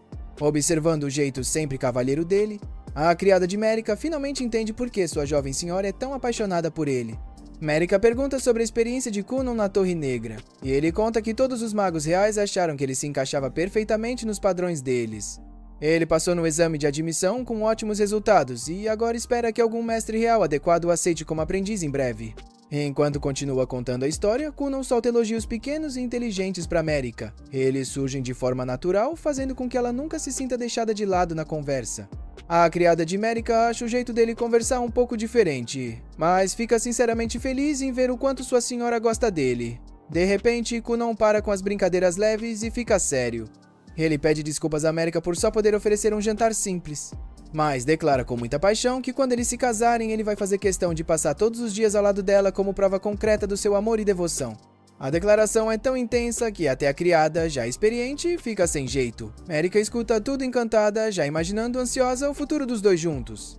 Apesar de manter a postura elegante no restaurante, quando volta para casa ela dá um verdadeiro ataque de alegria, toda empolgada, longe de olhares curiosos. Alguns dias depois, Kunon está escrevendo uma carta importante quando Iko chama para fora. Ao sair, ele usa magia de água para ajudar ela a lavar os lençóis da casa com mais facilidade. Iko fica feliz em ajudar no trabalho, mas Kunon lembra que tinha interrompido algo importante. Mesmo assim, Iko age como se tivesse feito um favor, tirando ele daquele quarto abafado. Ela diz que Kunon precisa passar mais tempo ao ar livre para crescer forte e saudável, o que deixa ele meio encabulado por causa da baixa estatura. Tentando animá-lo, Iko diz com carinho que gosta do mestre dela, independentemente da altura. Kunon sorri e quase retribui o elogio, mas se segura a tempo para não elogiar uma garota que não é sua noiva. Logo depois, eles terminam toda a lavagem. Kunon pergunta se Iko recebeu alguma carta para ele, mas ela balança a cabeça, dizendo que não. Kunon percebe que a Academia Real ainda não decidiu quem será o mestre dele. Enquanto isso, na Torre Negra, Vitor chama por um mestre do lado de fora de um quarto. Como não recebe resposta, entra sem permissão. Ele chama o professor Sion, que fica claramente irritado por ter sido acordado. Vitor explica que o grão-mestre está chamando especificamente por ele. Ao ouvir que o chefe dos magos pediu sua presença pessoalmente, Sion se acalma e leva a situação a sério. Alguns dias depois, Kunon conta todo animado pra Iko que finalmente recebeu um mestre. Ela pergunta quem foi escolhido, e Kunon explica que ficou sob os cuidados de um famoso feiticeiro chamado Sion Fishholly. Ao ouvir o nome de Sion, os olhos de Iko brilham de empolgação. Kunon acha que é uma oportunidade incrível, mas Iko já começa a imaginar Sion como seu próximo possível marido. Surpreso, Kunon se pergunta como ela sequer conhece esse homem. Iko explica toda animada que Sion é extremamente bonito e muito popular entre garotas da idade dela. Depois, ela pede que Kunon fale bem dela pra ele, o que deixa Kunon morrendo de ciúme só de pensar em apresentá-la a outro homem. Infelizmente pra ele, Iko ignora completamente as preocupações dele e vai se preparar pra conhecer o homem dos sonhos. Enquanto isso, na residência de Merica, Lucrecia pede permissão para se afastar da Torre Negra por um tempo. Merica concorda, usando como desculpa a necessidade de proteção, e Lucrecia parte com ela. Enquanto caminham pelas ruas, a conversa de Lucrecia acaba indo para Kunon. Ela se mostra incomodada por Sion ter virado o mestre dele, mesmo sem ter aparecido no exame de admissão. De repente, eles encontram duas das irmãs da Merica, Avril e Lidália. Quando a Merica as cumprimenta educadamente, as duas começam a zombar dela, como se ela tivesse dado uma sorte absurda por estar noiva de um feiticeiro tão talentoso. A Lucrecia entra na conversa de forma bem ríspida, e lembra que isso não é da conta delas. As duas ficam furiosas com a resposta. Lucrecia pede que elas saiam da frente, e depois de um tempo, as garotas acabam cedendo. Depois de ir embora, Lucrecia consola a Merica, que agradece de coração. Quando a Merica se sente melhor, a Lucrecia volta a ficar fervendo de raiva por causa da sorte do Sion. Pouco depois, Merica vai até onde o Sion a espera, dentro de uma carruagem. De volta à mansão do Kunon, ele está relaxando no quintal. Quando a carruagem da Merica chega, Kunon vai recebê-la, e ela pergunta se conseguiu surpreendê-lo. Ele responde que a presença dela sempre é bem-vinda. Kunon começa a falar todo animado sobre como está feliz em vê-la, mas o Sion corta o falatório ao sair da carruagem. Sentindo a aura mágica opressiva do seu mestre, Kunon fica sério na hora e se cala. Enquanto o Sion fica ali intimidante, o coração da Iko dispara enquanto ela tenta manter uma postura digna. Kunon percebe o quão denso é o mana do Sion e conclui que ele pode ser ainda mais forte que Londimonde. Vendo Kunon completamente quieto, a Merica se pergunta se ele está bem. Na verdade, Kunon só está admirando o poder mágico do Sion, todo empolgado. Quando percebe que todo mundo está olhando para ele, Kunon pede desculpas e se apresenta direito ao Sion. Ele pergunta se pode chamá-lo de Professor Mel por causa da densidade do mana dele, mas o Sion recusa friamente. Diz para ele usar o nome verdadeiro, como uma pessoa normal faria. Sion também revela que só está ali porque foi forçado a se tornar mestre dele. Kunon percebe que o Sion deve dever um favor enorme ao grande feiticeiro. Kunon fica surpreso que Londimonde tenha mandado o feiticeiro mais forte da academia até ele, mas o Sion se ofende com o apelido. Quando o clima começa a ficar pesado, Dario sai da carruagem para acalmar a situação.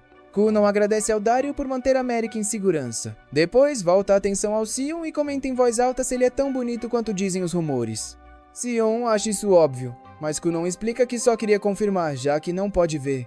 Ao ouvir isso, Sion acha que o garoto está tirando o sarro dele.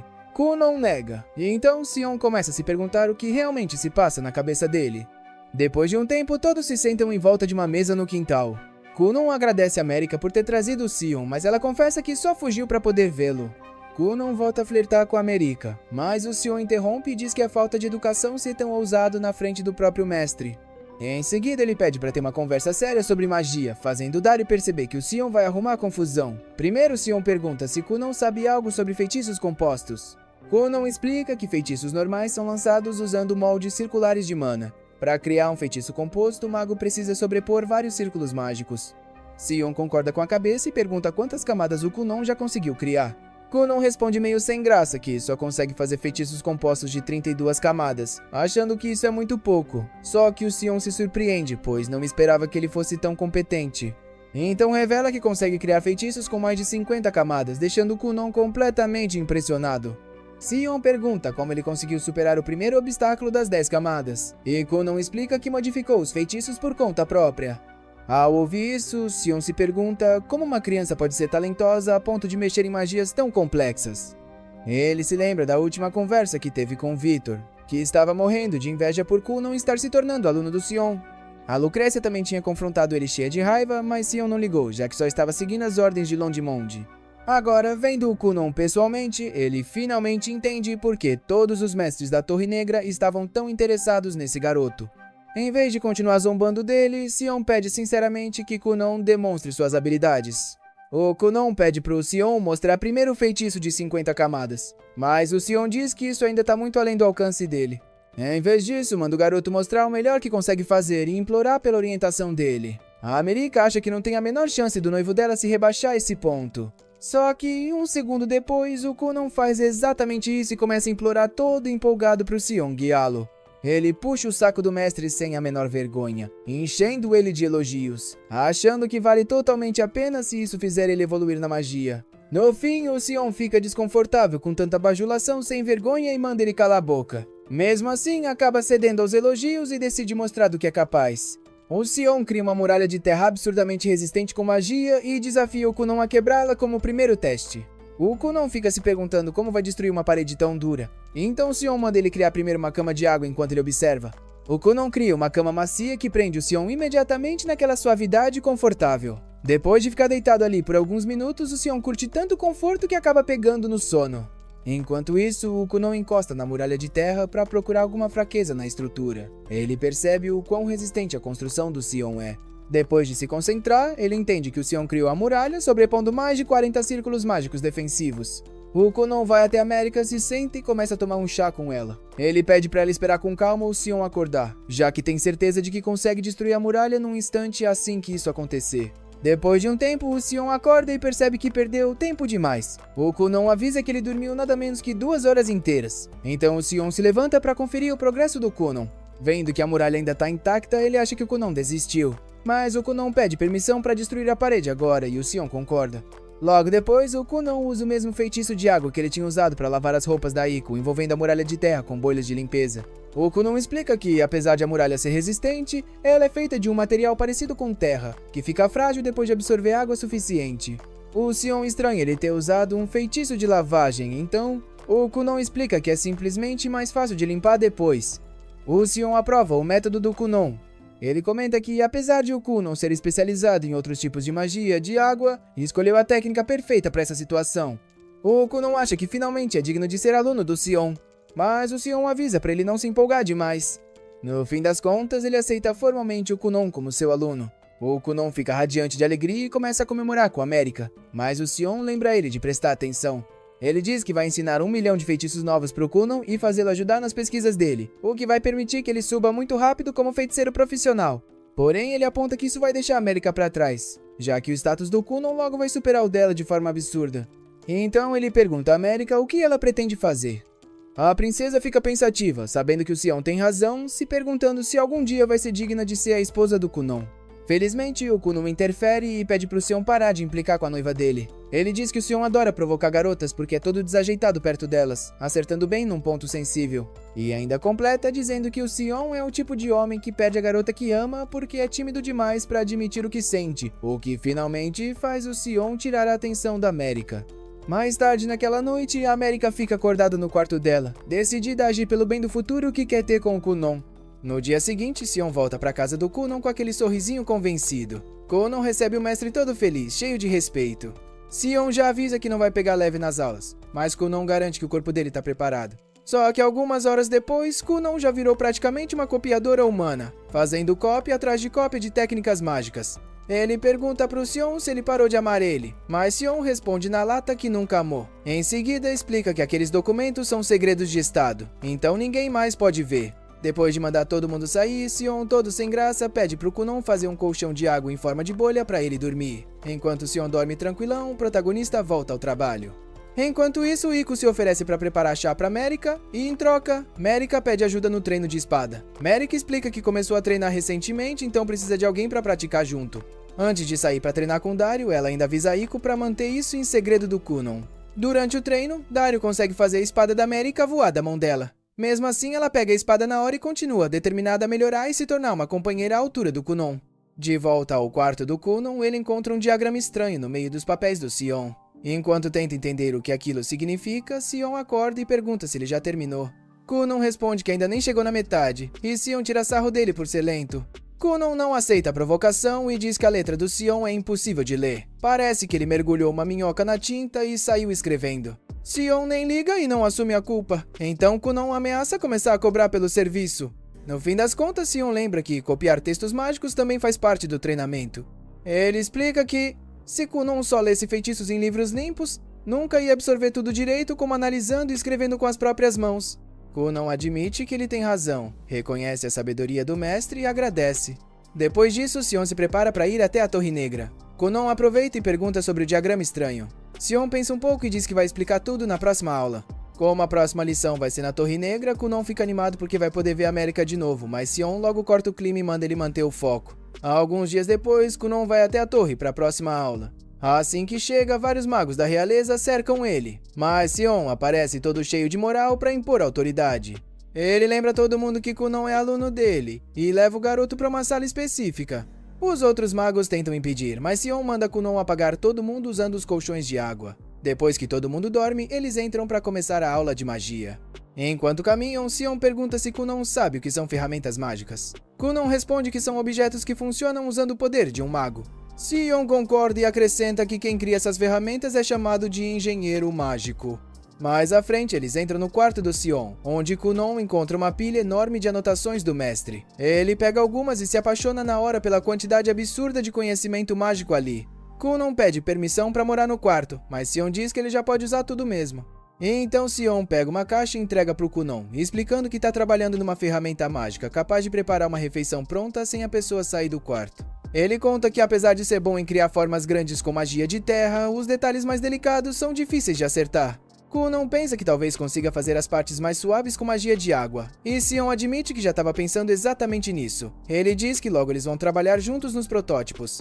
Do nada, Londimond invade o quarto para ver o Kunon. Kunon devolve o cumprimento do grão-mestre com todo respeito e Lond pergunta se ele quer conversar sobre magia durante o almoço. Infelizmente para ele, Sion é um mestre bem ciumento, então manda o Kunon colocar o cara para dormir com um colchão de água. Um tempo depois, Kunon vai até a cafeteria para almoçar. Enquanto come um sanduíche, Victor pergunta se ele não quer trocar de mestre. Kunon explica que, apesar do Sion fazer ele trabalhar mais que um escravo, ainda assim é um mestre excelente. Os outros magos ficam meio irritados, e Kunon ainda completa dizendo que a magia de água dele combina perfeitamente com a magia de terra do Sion. Ele tenta elogiar ainda mais o mestre, mas o Sion corta ele antes que acabe virando inimigo de todos os magos da realeza. Mesmo assim, Kunon acha que ele só é tímido. No fim, Sion explica que Kunon está colocando a segurança do próprio mestre em risco ao provocar o ciúme dos outros professores. Depois disso, Kunon vira para Lucrécia e pergunta da América. Lucrécia explica que a América está na cerimônia de orientação dos alunos mais avançados, então não pode ver ele agora. Kunon percebe que a América já subiu de nível nos estudos. Londimond pergunta quais são os planos dele para o futuro, e Kunon começa a pensar em fazer a prova de formatura.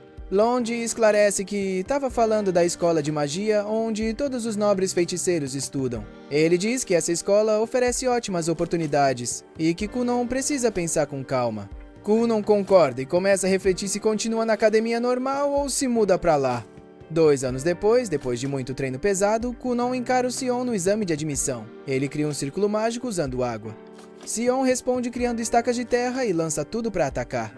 Kunon rebate usando um feitiço composto de 55 camadas, juntando várias camadas de magia de bolha e criando um tsunami que varre todas as estacas de terra. Depois de defender com sucesso, Sion sorri e parabeniza ele por ter passado. Depois disso, todo mundo vai para a mansão almoçar. América prepara waffles usando a nova ferramenta mágica do Sion e fica impressionada com quanto aquilo é prático. Kunon explica que a ferramenta mais recente do Sion foi um sucesso total, mas todo o lucro vai direto para o mestre.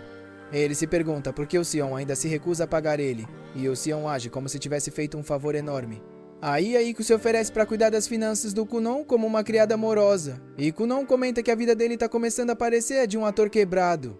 Aiko pergunta se ele vai abandonar ela quando ficar famoso, e ele promete, bem sem vergonha, que vai casar com ela um dia. Aiko na hora percebe que a promessa foi totalmente falsa.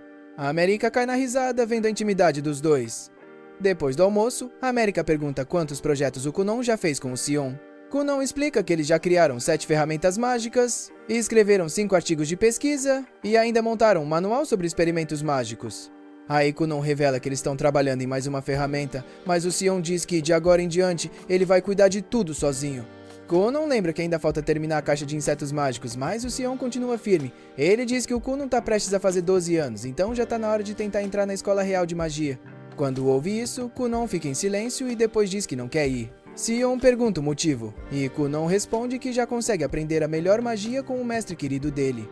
Mas Sion lembra que eles já concluíram quase todos os projetos. Kunon se pergunta se ele vai ser abandonado depois de ter feito todo o trabalho pesado, mas Sion explica que não pode ensinar como evoluir a magia de água, já que ele é mago de terra.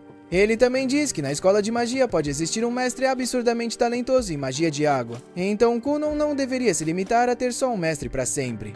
Enquanto Sion lista todas as vantagens, Kunon fica quieto. Ele tenta reclamar, mas sabe que o mestre tá certo. Vendo ele sofrendo, a América corre para confortar o Kunon. Ela apoia ele e diz que vai fazer de tudo para se tornar uma mulher digna de ser esposa dele. Com o apoio da América, Kunon finalmente sorri e aceita o conselho do Sion. Depois de decidir, ele pergunta onde fica a escola de magia. Quando Sion diz que fica a 100 milhas da casa dele, Kunon quase muda de ideia. Mas, por sorte, o mestre expulsa ele dali antes que ele possa se arrepender. Depois disso, Sion se prepara para voltar para a torre, e Kunon pergunta como ele deveria se preparar para a viagem. Ele pensa se devia levar um monte de roupas extras e roupa de cama, mas Sion acha que tem algo muito mais útil. Kunon se pergunta se ele tá falando do ótimo senso de humor dele, mas Sion suspira e explica que na verdade tá falando do nobre objetivo de criar um novo par de olhos. Com esse último conselho, ele vai embora, deixando Kunon cheio de motivação de novo. Nosso protagonista corre pro quarto e já pega a caneta na hora, se perguntando como conseguiu esquecer o principal motivo de ter começado a aprender magia.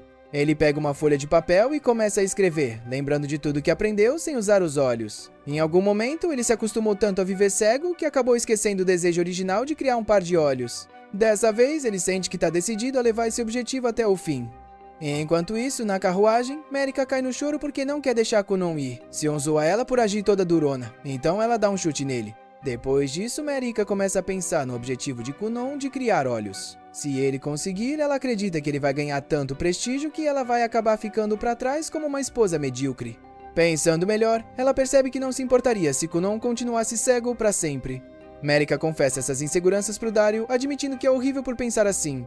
Sion se intromete sem vergonha nenhuma e concorda, então ela cala ele com outro chute. Dario também se cansa das piadinhas do Sion e manda ele maneirar. Depois ele se volta pra América e diz que ela não é uma pessoa ruim por ter desejos egoístas, mas avisa que ela não pode se deixar levar por eles nem se sacrificar completamente por outra pessoa. Em vez disso, ele acha que eles deveriam encontrar um meio termo, algo que deixe tanto ela quanto Kunon satisfeitos. Ele garante que com todo o treinamento que ela fez vai ficar tudo bem e Marika recupera a confiança.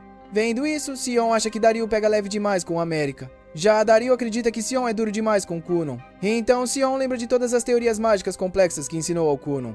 Dario rebate dizendo que nenhum desses feitiços cria olhos novos, e Sion admite que também não sabe como fazer isso. Mesmo assim, ele acredita que Kunon construiu uma nova base mágica por conta própria e confia que seu aluno pode alcançar o impossível. Alguns dias depois, Kunon faz vários experimentos para criar olhos novos. Ele cria bolhas de água refletivas que funcionam como espelhos, e multiplica essas bolhas aos milhares. Apesar de saber que os olhos de outras criaturas funcionam de forma parecida com essas bolhas, ele sente que aquilo não serve para ele. Então tenta muitas outras variações de magia de bolhas e magia de reflexão para ver se algo funciona. Depois de horas de trabalho pesado, ele desaba no chão sem nada além de resultados fracassados. Exausto, ele decide relaxar indo para uma boa sauna quente. Ele convida o irmão mais velho, Seirus, para ir junto. Seirus pede pro pai deles também relaxar com eles. Mesmo sendo tarde, os dois aceitam numa boa. Arson vai além e convida a mãe do Kunon também, então todo mundo passa um tempo incrível em família. Vendo que Kunon tá cansado a ponto de querer ir pra sauna, Seirus se pergunta que tipo de experimento brutal ele estava fazendo. Nosso protagonista explica que estava tentando o experimento mais importante da vida dele e todo mundo entende que ele tá falando dos olhos. Arson pergunta se ele fez algum progresso, mas Kunon admite que ainda tá longe. Mesmo assim, Seirus dá um tapinha no ombro dele e oferece todo o apoio. Arson faz o mesmo. No dia seguinte, enquanto Kunon almoça, ele se sente grato por todos os amigos e familiares que o apoiam. Querendo ver de novo todos aqueles rostos queridos, ele continua aprendendo tanto na Torre Negra quanto em casa. Um dia, ele cria um espelho de água como núcleo, e depois o reveste com areia fina capaz de detectar mudanças no ambiente do espelho. Com o retorno sensorial dessa areia, Kunon direciona as informações do espelho de água direto para a mente dele. Dessa vez, com um modelo funcional, ele abre os olhos e consegue ver o mundo pela primeira vez na vida. Percebendo que realizou o objetivo da vida dele, Kunon se enche de alegria e chora de felicidade. Ele caminha até a janela para contemplar o mundo lá fora. Porém, ele percebe algo estranho no reflexo do vidro, então se vira para olhar. Atrás dele, Kunon se depara com uma criatura gigantesca, com um casco, que se ergue sobre ele como um gigante pré-histórico. Ele decide deixar isso para depois, já que aquele é um momento especial. E Kunon cria um espelho usando sua magia de água. Antes de abrir os olhos para olhar o reflexo, ele pensa na primeira pessoa que um dia quis ver. Desde a infância, ele sempre odiou depender dos outros e não conseguir se virar sozinho. Depois de machucar as pessoas ao seu redor várias vezes, Kunon começou a se odiar. Então decidiu que seria a primeira pessoa para quem ele voltaria o olhar. Agora, diante do espelho, seu desejo mais antigo se realiza. Um par de olhos capazes de olhar para si mesmo. Quando finalmente abre os olhos, Kunon se surpreende por um instante com a própria imagem. Ele analisa o rosto com cuidado e decide que parece só um garoto comum da idade dele. Apesar de antes imaginar como seria se ver, agora percebe que não sente nada além de uma leve decepção. Em seguida, ele se vira e pergunta a opinião do enorme caranguejo atrás dele, questionando quem ele realmente é. Depois de um momento de silêncio, Kunon deixa escapar seus pensamentos invasivos, se perguntando se aquele crustáceo feioso seria a verdadeira forma da Iko. Mas a verdadeira Iko invade o quarto na mesma hora ao ouvir o próprio nome, assustando Kunon a ponto de ele pular direto em direção ao caranguejo. Por algum motivo, o corpo dele atravessa a criatura, e então ele percebe que aquilo é algo imaterial. Ele se vira para Iko e, depois de observá-la um pouco, pergunta se ela usa uma trança. Ela confirma com a cabeça. Quando Kunon elogia o quanto a roupa dela está limpa, Iko se emociona até chorar, percebendo que seu mestre realmente consegue vê-la. Tomada pela alegria, ela abraça Kunon com força, fazendo o olho mágico dele sair voando. Iko percebe o erro, se acalma e sugere comemorar a conquista com um grande banquete. Kunon fica em silêncio e olha de novo para o caranguejo, se perguntando se frutos do mar seriam apropriados para a ocasião. De repente, ele nota um chifre estranho na cabeça da Iko e pergunta se ela realmente tem um. Em vez de responder sério, Iko faz pose e finge ser uma demônia que só mostra os chifres quando fica brava. A Iko não percebe que é só zoeira. Depois disso, ele sai do prédio para visitar a mansão do pai. Enquanto observa a paisagem do mundo aberto à sua frente, a cena sombria que o aguarda o deixa apavorado. Atrás dele, Iko entrega um casaco para protegê-lo do frio e começa a guiá-lo animado em direção à mansão. No caminho, Kunon pergunta se ela realmente não consegue ver o caranguejo atrás dele. Ao confirmar que não vê nada, ele se recusa a explicar e apenas a segue até a mansão. Lá, Kunon é recebido pela mãe e por Izoa. As duas ficam cheias de alegria, mas Kunon se sente incomodado ao ver um par de asas negras estranhas em Izoa e os olhos multicoloridos da própria mãe. Ele pensa que a mãe parece a protagonista feminina de algum anime, mas ela entende errado e acha que ele quis dizer que ela parece uma princesinha fofa. Então Izoa pergunta a Kunon se ele também se parece com o personagem principal. Kunon concorda e se pergunta se ele nasceu de um casal de anjos caídos. Iko lembra que eles têm os mesmos pais. Então Kunon pergunta em voz baixa se humanos podem herdar asas dos pais de alguma forma. Mais uma vez ela responde com uma piada inútil. Kunon então começa a se perguntar por que ele está vendo tantas coisas estranhas que ninguém mais consegue enxergar.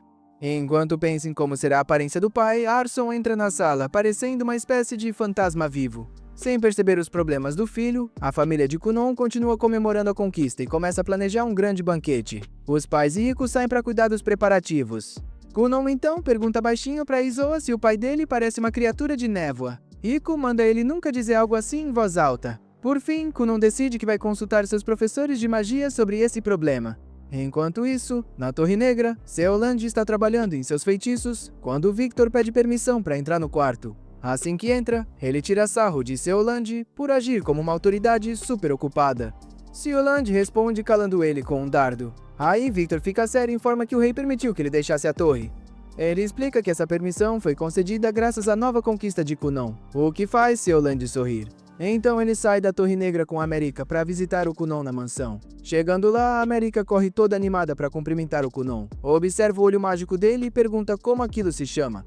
Kunon responde que chama de olho de cristal. Logo depois, a America percebe que os olhos verdadeiros do Kunon ainda estão fechados e pede para ele abrir e olhar para ela. Mesmo nervoso por ver a noiva pela primeira vez, Kunon aceita. Gaguejando, ele diz o quanto queria vê-la e finalmente abre os olhos. De primeira, ele se surpreende ao perceber que a America parece uma garota normal.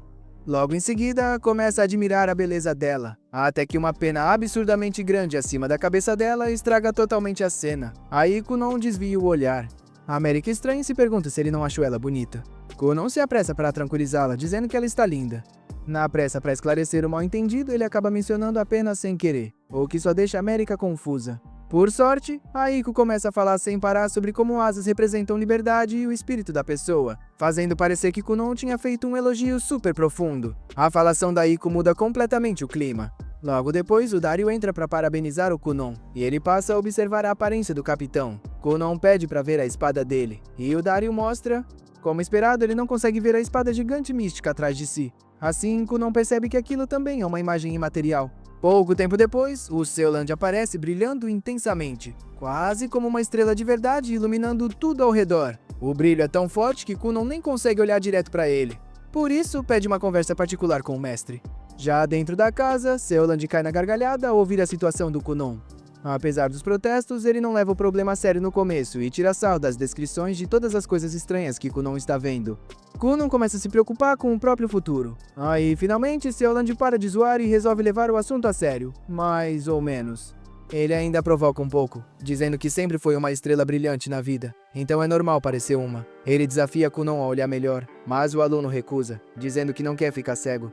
Então, Seoland apresenta duas possíveis explicações. A primeira é que Kunon pode ser sensível demais por causa das habilidades mágicas, e talvez esteja vendo a alma das pessoas, e isso deixa Kunon bem desconfortável. A segunda possibilidade é que ele esteja tendo alucinações mágicas. Seoland explica que existem regiões do mundo saturadas de mana, e isso pode deixar um mago sensível doente. Em uma de suas aventuras, ele passou por uma floresta que causava alucinações parecidas com as que Kunon está tendo agora. Ao ouvir isso, Kunon se pergunta se as alucinações imateriais do Seoland eram iguais às dele. Seoland responde que não tem como confirmar sem testar a visão direito.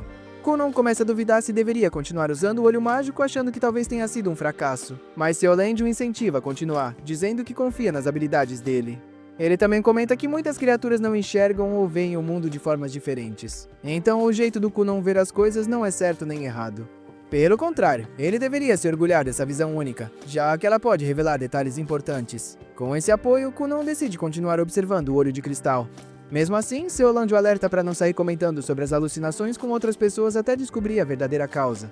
Kunon sorri, satisfeito com os conselhos do mestre. Enquanto isso, do lado de fora da casa, América se pergunta por que a conversa do Kunon com Seoland está demorando tanto. Aiko lembra que completar o primeiro olho mágico é algo muito importante, então é normal ele ter várias dúvidas. América concorda e lembra que o aniversário do Kunon está chegando.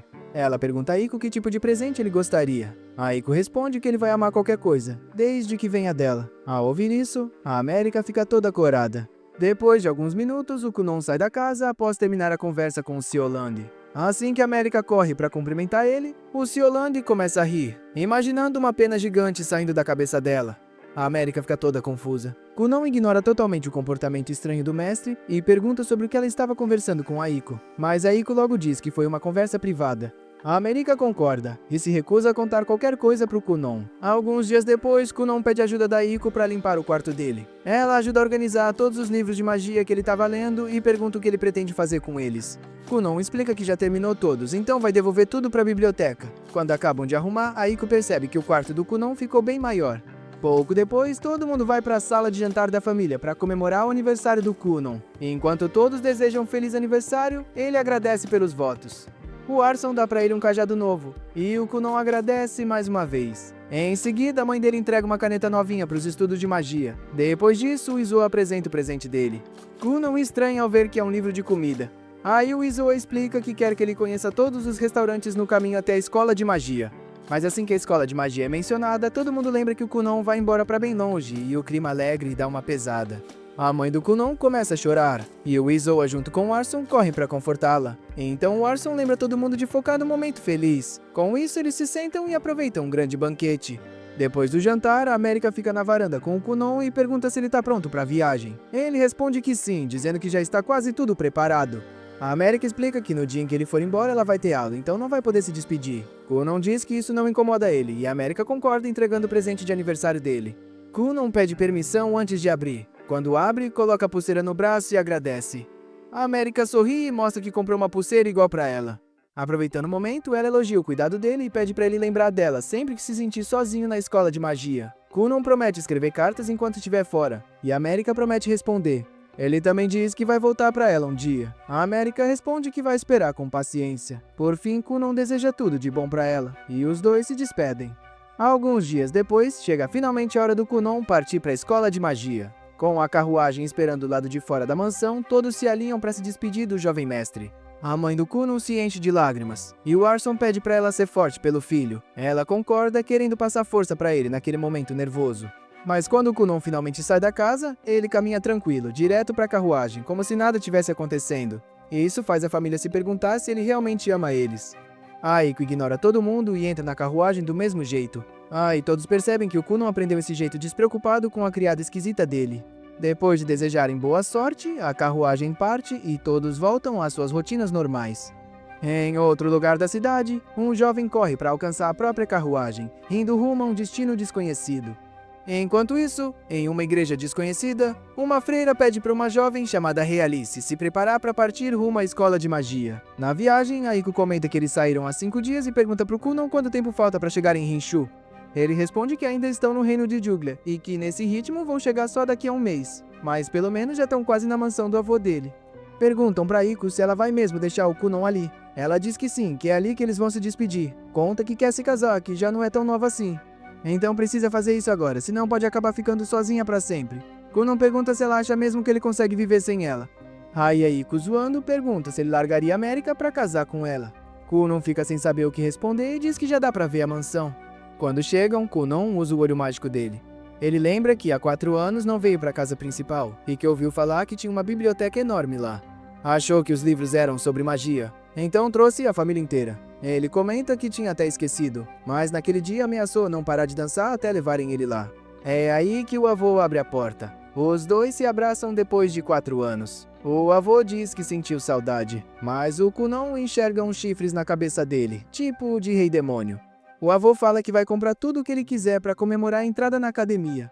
Antes disso, Aiko entrega uma carta da filha dele. Só que ele tá tão empolgado pensando no presente do Kunon que demora para pegar a carta. Quando finalmente lê, a filha avisa para ele não gastar mais de 500 mil necas com presentes pro Kunon, o que dá tipo 2 meses de salário da Aiko. Mesmo assim, o avô insiste que vai dar um presente escondido. Kunon pede para ele não fazer isso, porque eles vieram justamente trazer a substituta da Aiko. A nova criada se chama Linko Loud, tem 18 anos. Ela diz que pegou o trabalho pelo salário, porque quer abrir uma loja pro casamento dela. Kunon fala que é um prazer conhecê-la e pergunta se ela é irmã da Aiko. Ela confirma que sim, e já deixa claro que, diferente dela, já tem noivo, tudo pra ninguém achar que ela quer virar amante. Mas o Kunon diz que também é noivo, e que ela deve amar o noivo tanto quanto ama a comida. A Linko responde que vai se esforçar ao máximo. E isso deixa o Kunon aliviado, porque assim ele pode continuar fazendo piada, sem deixá-la desconfortável. Ele diz que ela é igualzinha a Aiko, tirando o chifre na cabeça. Enquanto cozinham, a Linko comenta que estava nervosa por causa do status do Kunon, mas que no fim foi fácil se dar bem com ele. A Aiko explica que às vezes o Kunon esquece de comer quando tá treinando magia, então ela precisa levar comida enquanto ele estuda. Ela continua contando várias coisas sobre ele, dizendo que as duas vão se dar bem. A Aiko lembra do dia em que pediram para ela servir o Kunon. O pai dele diz que já tinha ouvido falar muito dela. Ela também lembra de quando conheceu o Kunon. Ele era sério e quieto, mas aos poucos foi se soltando até ganhar muita confiança. Depois de lembrar disso, ela fala pra Linko nem pensar em colocar ideias estranhas na cabeça do Kunon, senão ela nunca vai perdoar. A Linko pergunta o que ela quer dizer, se é sobre como brincar com mulheres. Quando ouve isso, a Aiko tapa os próprios ouvidos e começa a gritar pra ela calar a boca, porque não quer nem imaginar a pureza do Kunon sendo roubada. Elas deixam bem claro que a única mulher que pode fazer isso é a Princesa América. Sendo assim, a Linko promete tomar cuidado. Mas ela mesma admite que não sabe se vai conseguir, porque o Kunon é educado e gentil demais com mulheres, e esse tipo de atitude é bem típica de mulherengo. E a Aiko começa a gritar pra ela calar a boca, dizendo que o Kunon tem uma alma pura e jamais faria esse tipo de coisa. Depois desse papo, elas vão atender o Kunon. E a Linko continua firme na ideia de que ele com certeza tem jeito de mulherengo. Mais tarde, enquanto o Kunon arruma as coisas dele, a Aiko bate na porta avisando que já tá tudo pronto pra ir embora. Aproveitando que estão sozinhos, ele decide conversar sério. Pergunta se ela ainda lembra do que ele disse quando os professores foram embora, que não conseguiria viver sozinho se ela também fosse. A Aiko responde que lembra sim. Então, Kunon fala de tudo o que fez até agora, como se separou da família e agora dela também para ir para a academia de magia, mas que todas essas decisões ele tomou sozinho. Aí ele faz uma última pergunta, se mesmo ficando separados por alguns anos, ele ainda pode contar com ela. A Aiko, totalmente sincera, promete que mesmo se casar, vai continuar trabalhando para a família dele. E mesmo que tenha filhos no futuro, sempre vai estar lá por ele. A conversa termina com um abraço Agora o Kunon tá na carruagem com a Linko. O avô pede pra ele ficar morando com ele por mais tempo, mas o Kunon simplesmente ignora e manda partirem logo. A Linko pergunta se ele tem certeza do que fez. Ele responde que sim, porque se tivesse respondido o avô, a conversa ia se estender por horas. Ele pergunta se não tem problema o namorado dela esperar vários anos. A Linko diz que não, afinal é pra juntar dinheiro pro negócio que vão abrir juntos. Curioso, Kunon pergunta que tipo de negócio é. Ela responde que no começo pensou em algo tipo fazer pessoas desaparecerem, mas no fim decidiu por comida. Afinal, a única diferença é que nesse caso você come elas. E assim começa uma nova fase na vida do Kunon, deixando tudo pra trás pra conhecer gente nova. Quando chegam na cidade, eles andam pelas ruas impressionados com a quantidade de lojas de magia. Um livro na vitrine chama a atenção do Kunon. Ao entrar, eles veem que são todos livros mágicos. Apesar de a mansão ter muitos livros, poucos eram de magia e ele mal conseguia ler alguns. Só que o livro que ele quer custa 5 milhões. A Linko quase tem um treco com esse preço, mas é porque são peças únicas. A dona da loja aparece e pergunta se o Kunon é mago. Quando ele diz que sim, ela pede para ele mostrar a magia. Kunon usa magia de água e cria um gatinho, perguntando se ela também é feiticeira. Ela responde que não, mas ama magia. Também diz para ele se esforçar em Rinshu, porque este ano a Santa do Reino Sagrado vai entrar. No ano passado entrou o Príncipe do Fogo e o Relâmpago do Novo Reino. Kunon acha isso interessante. A mulher tenta vender para ele um livro do C. Holland por um preço especial, mas ele recusa porque a Linko ainda está tentando se recuperar dos valores absurdos. Já do lado de fora, ela pergunta por que ele não comprou o livro. Ele responde que já sabe tudo aquilo.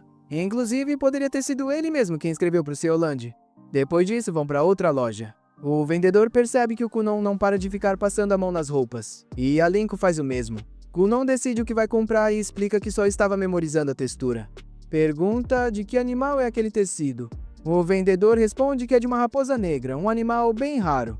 Então Kunon recria a raposa ali mesmo. O vendedor fica chocado e pergunta se ele consegue reproduzir qualquer coisa se souber a textura. Kunon diz que sim, mas só na forma e no toque. Aí o vendedor pergunta, meio provocando, se ele também consegue criar mulheres. Antes que a conversa piore, a Linko tapa os ouvidos do Kunon e arrasta ele para fora da loja. Enquanto eles estão saindo, um grupo de 3 pessoas aparece e entra na loja. Quem tá na frente é a Santa. Ela foi até lá porque ouviu falar do cachecol de raposa negra. Só que, quando entra na loja, vem a raposa que o Kunon deixou pra trás.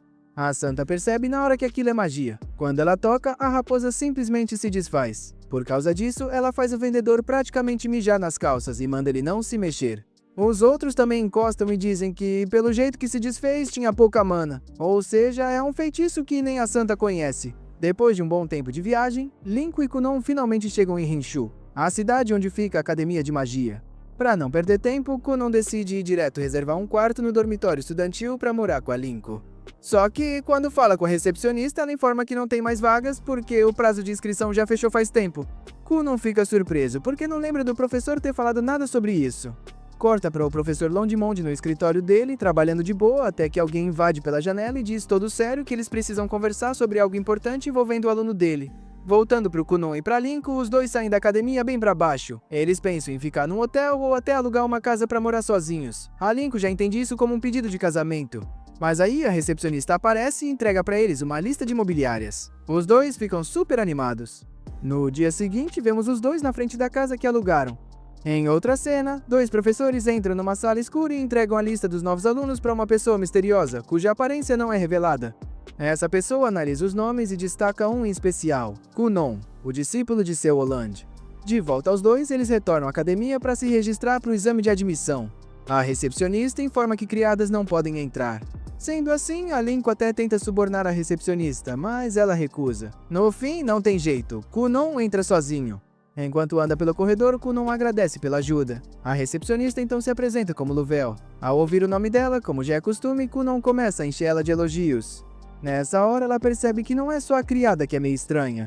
Em outra cena, vemos Kunon chegando junto com um grupo de estudantes. Eles ficam atraídos pela aparência extravagante dele. Já o Kunon está transbordando de empolgação, sabendo que algo grande está para começar. Kunon cria o olho mágico dele e começa a observar as auras dos 3 estudantes, vendo vários fenômenos únicos ao redor de cada um.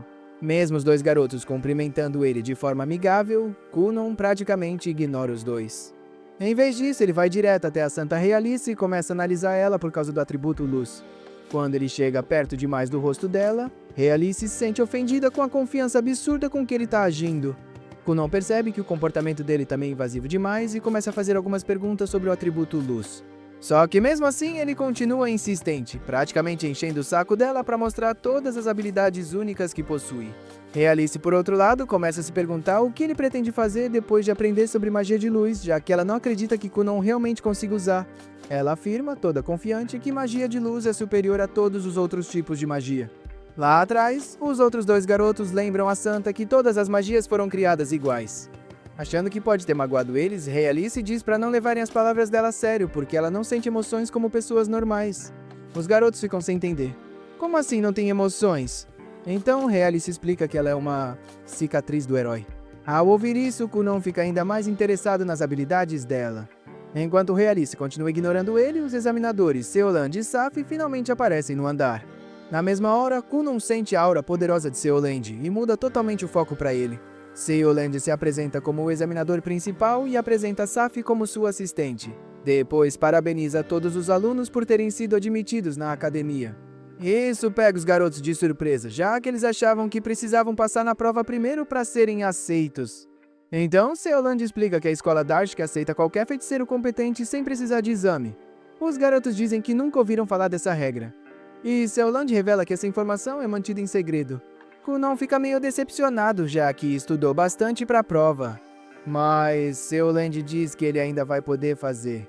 Ele explica que a escola Darsh tem 3 níveis de classe. Primeiro, a classe básica, para iniciantes absolutos. Depois, a segunda classe, onde os alunos recebem orientação direta dos professores. E, por fim, a classe avançada, onde os estudantes podem conduzir suas próprias pesquisas, praticamente como professores com um doutorado. Ao ouvir isso, Kunon já define na hora que quer ir para a classe avançada. Mas Seoland avisa que essa classe é só para a elite da elite. Então ele revela que os 4 estudantes presentes foram reunidos ali justamente para fazer o exame da classe avançada, já que todos foram recomendados pessoalmente por seus professores. Kunon volta a ficar animado com a prova. Seoland manda os garotos se prepararem para um teste prático. Ele organiza todos em fila e pede para irem avançando um por um para mostrar suas habilidades mágicas. Primeiro, o garoto chamado Hank dá um passo à frente e revela que é um feiticeiro de fogo 2 estrelas e consegue usar 7 feitiços. Seoland pede para ele mostrar o melhor. Hank pega a varinha e lança uma magia elemental de fogo.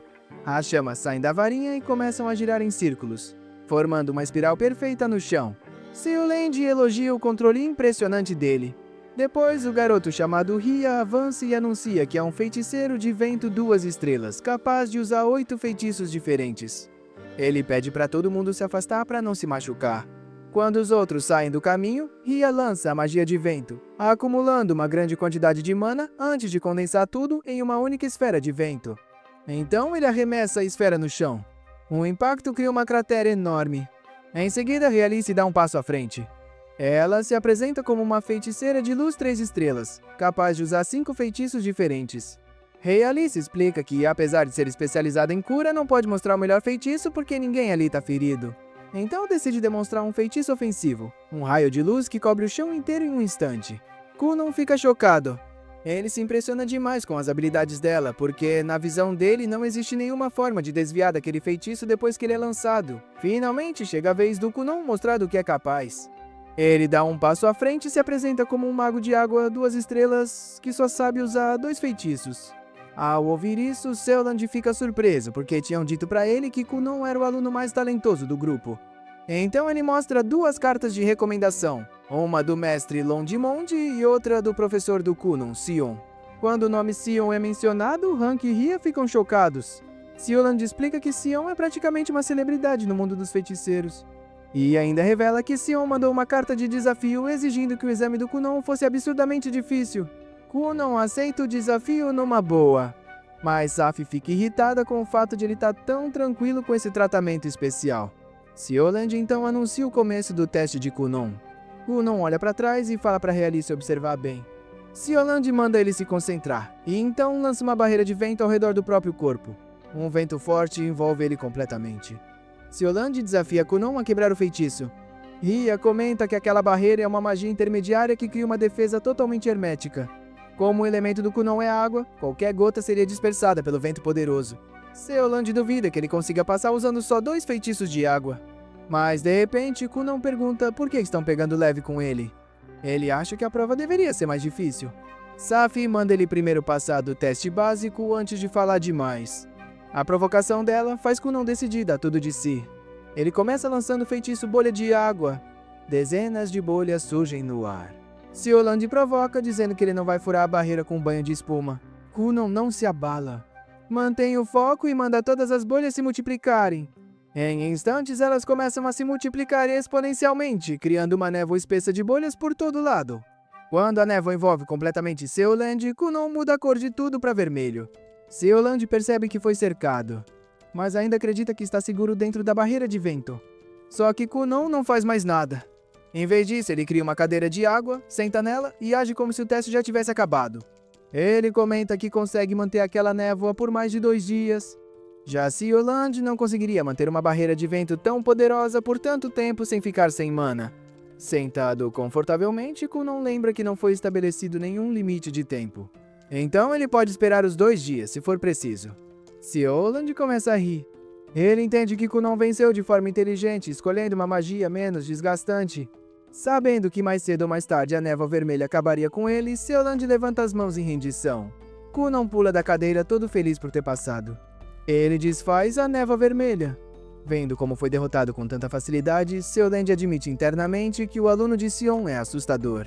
Enquanto isso, Kunon vai até Realice tentando ganhar a simpatia dela, enquanto Safi ainda luta para aceitar o que acabou de acontecer. Um tempo depois, Kunon e os outros estudantes aguardam a avaliação final em uma sala de aula. Lá, Kunon pede para Realice combinar a magia de luz dela com a magia de água dele. Ela recusa na hora. Então ele tenta subornar ela com sobremesa. Sioland manda ele parar de perturbar a pobre garota. Em seguida, Sioland pergunta se alguém tem dúvidas sobre a avaliação final. Kunon reclama que Realice continua ignorando ele. Safi acha que ele deveria ser punido, mas Sioland acalma ela. Por fim, Safi anuncia o início da avaliação final. Ela chama Hank, que se levanta e sai da sala seguindo ela. Kunon fica curioso para saber quem vai aplicar a avaliação final. Então Surf explica que tanto as perguntas quanto os examinadores mudam toda vez. Aproveitando a chance, Kunon começa a perguntar sobre magia de vento, já que Surf é especialista no elemento. Quando Surf aceita responder às perguntas dele, Seifi volta e chama Ria para fazer a avaliação.